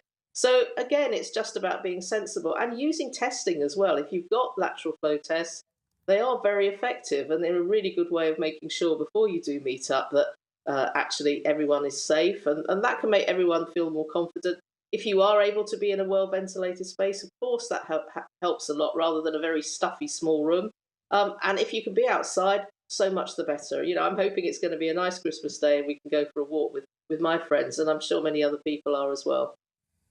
Caroline, thank you so much. Charity Director of Age UK, talking us through some of the implications on the more elderly part of our population this Christmas. Now, experts have revealed that the discovery of a 326 million-year-old fossil shows that giant millipedes as long as a car and weighing 50 kilograms once hunted across northern England. The largest ever fossil of a giant millipede was in fact found by a fluke on a Northumberland beach after a section of cliff fell onto the shore. It's just the third such fossil ever found. It's also the oldest and largest fossil from a creature known as an arthropleura. It's made up of multiple exoskeletal segments, and that's easy to say. Well, with us now is Dr. Neil Davis from Cambridge University's Department of Earth Sciences and lead author on the paper. Lead author. It's fascinating, but it's really making my skin creep a little bit. I mean, tell us what you know about this huge insect, millipede. What word do we use? I guess bug is the best word. It's a really large millipede. It's not an insect. It's probably got about 30 to 60 legs. And what we know about it is it's the largest arthropod to ever have lived, so the largest bug to ever have lived. And previously, the only known evidence for these came from a few trackways of them, or small parts that had broken off. And this one's it's nearly complete. So it's a very large example of these things, and it kind of takes the crown as the biggest invertebrate, the biggest arthropod invertebrate of all time. And it was found sort of by accident? Yeah, I was out there with Anthony and Will, who you'll see in the photos there, and we were just walking along the beach, looking at the rocks, looking at the fossils. But we found a boulder had fallen from the cliff, and it had split perfectly down the middle. And in the middle of that's where we found this giant fossil. So what do we know about the kind of life it would live? How long would it live for? What would it eat? Well, we know a lot from the rocks that it's surrounded by. So we know that it lived in a kind of open, wooded habitat next to a small river system. It was probably feeding off seeds, because there's plenty of those locking around. There's also small trackways of amphibians. So it might have been eating early kind of little amphibian animals that were crawling around on the land for the first time.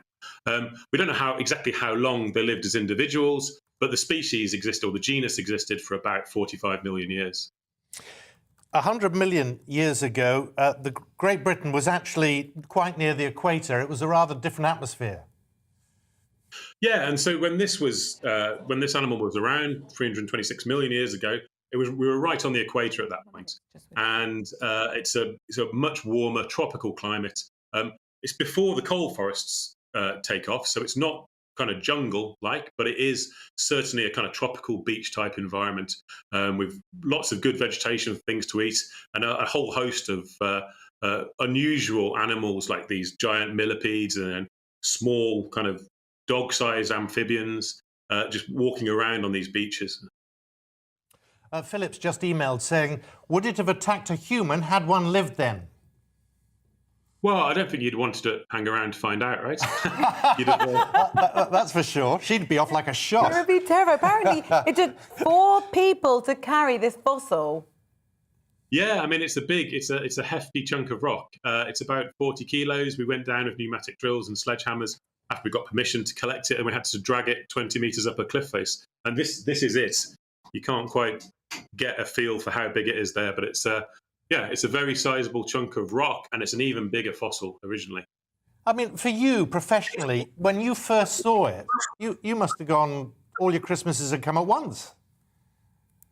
Yeah, well, it was a surprise. I mean, we weren't expecting to find this part of the country, the Northumberland coast. It's not known as a big fossil collecting location or a big.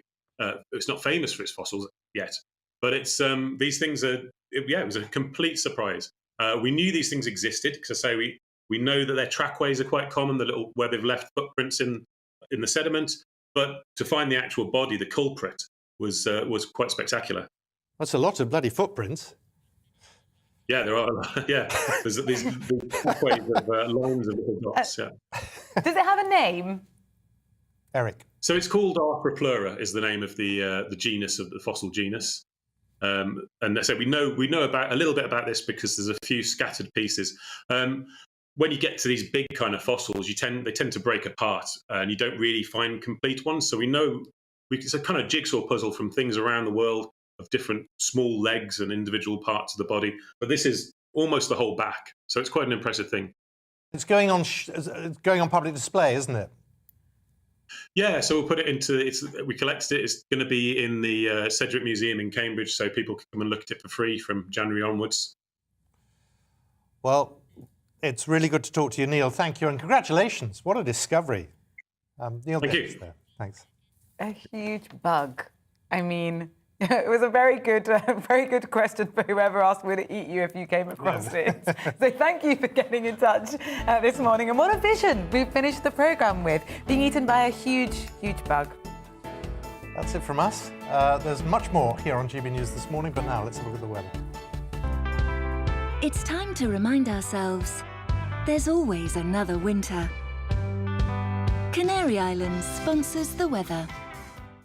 Hello, a very good morning to you. I'm afraid I feel like a bit of a broken record again today, talking about more cloud for many of us. But one key difference, a better chance for some of sunshine emerging, certainly by the afternoon. At the moment, high pressure still firmly in control of our weather, but chilly easterly airflow brings cold conditions to many of us across the UK.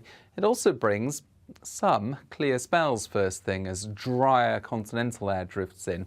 And as a result, cloud breaks opening up through the morning, where we've seen cloud breaks overnight, a chilly start to the day, a touch of frost, and then you can see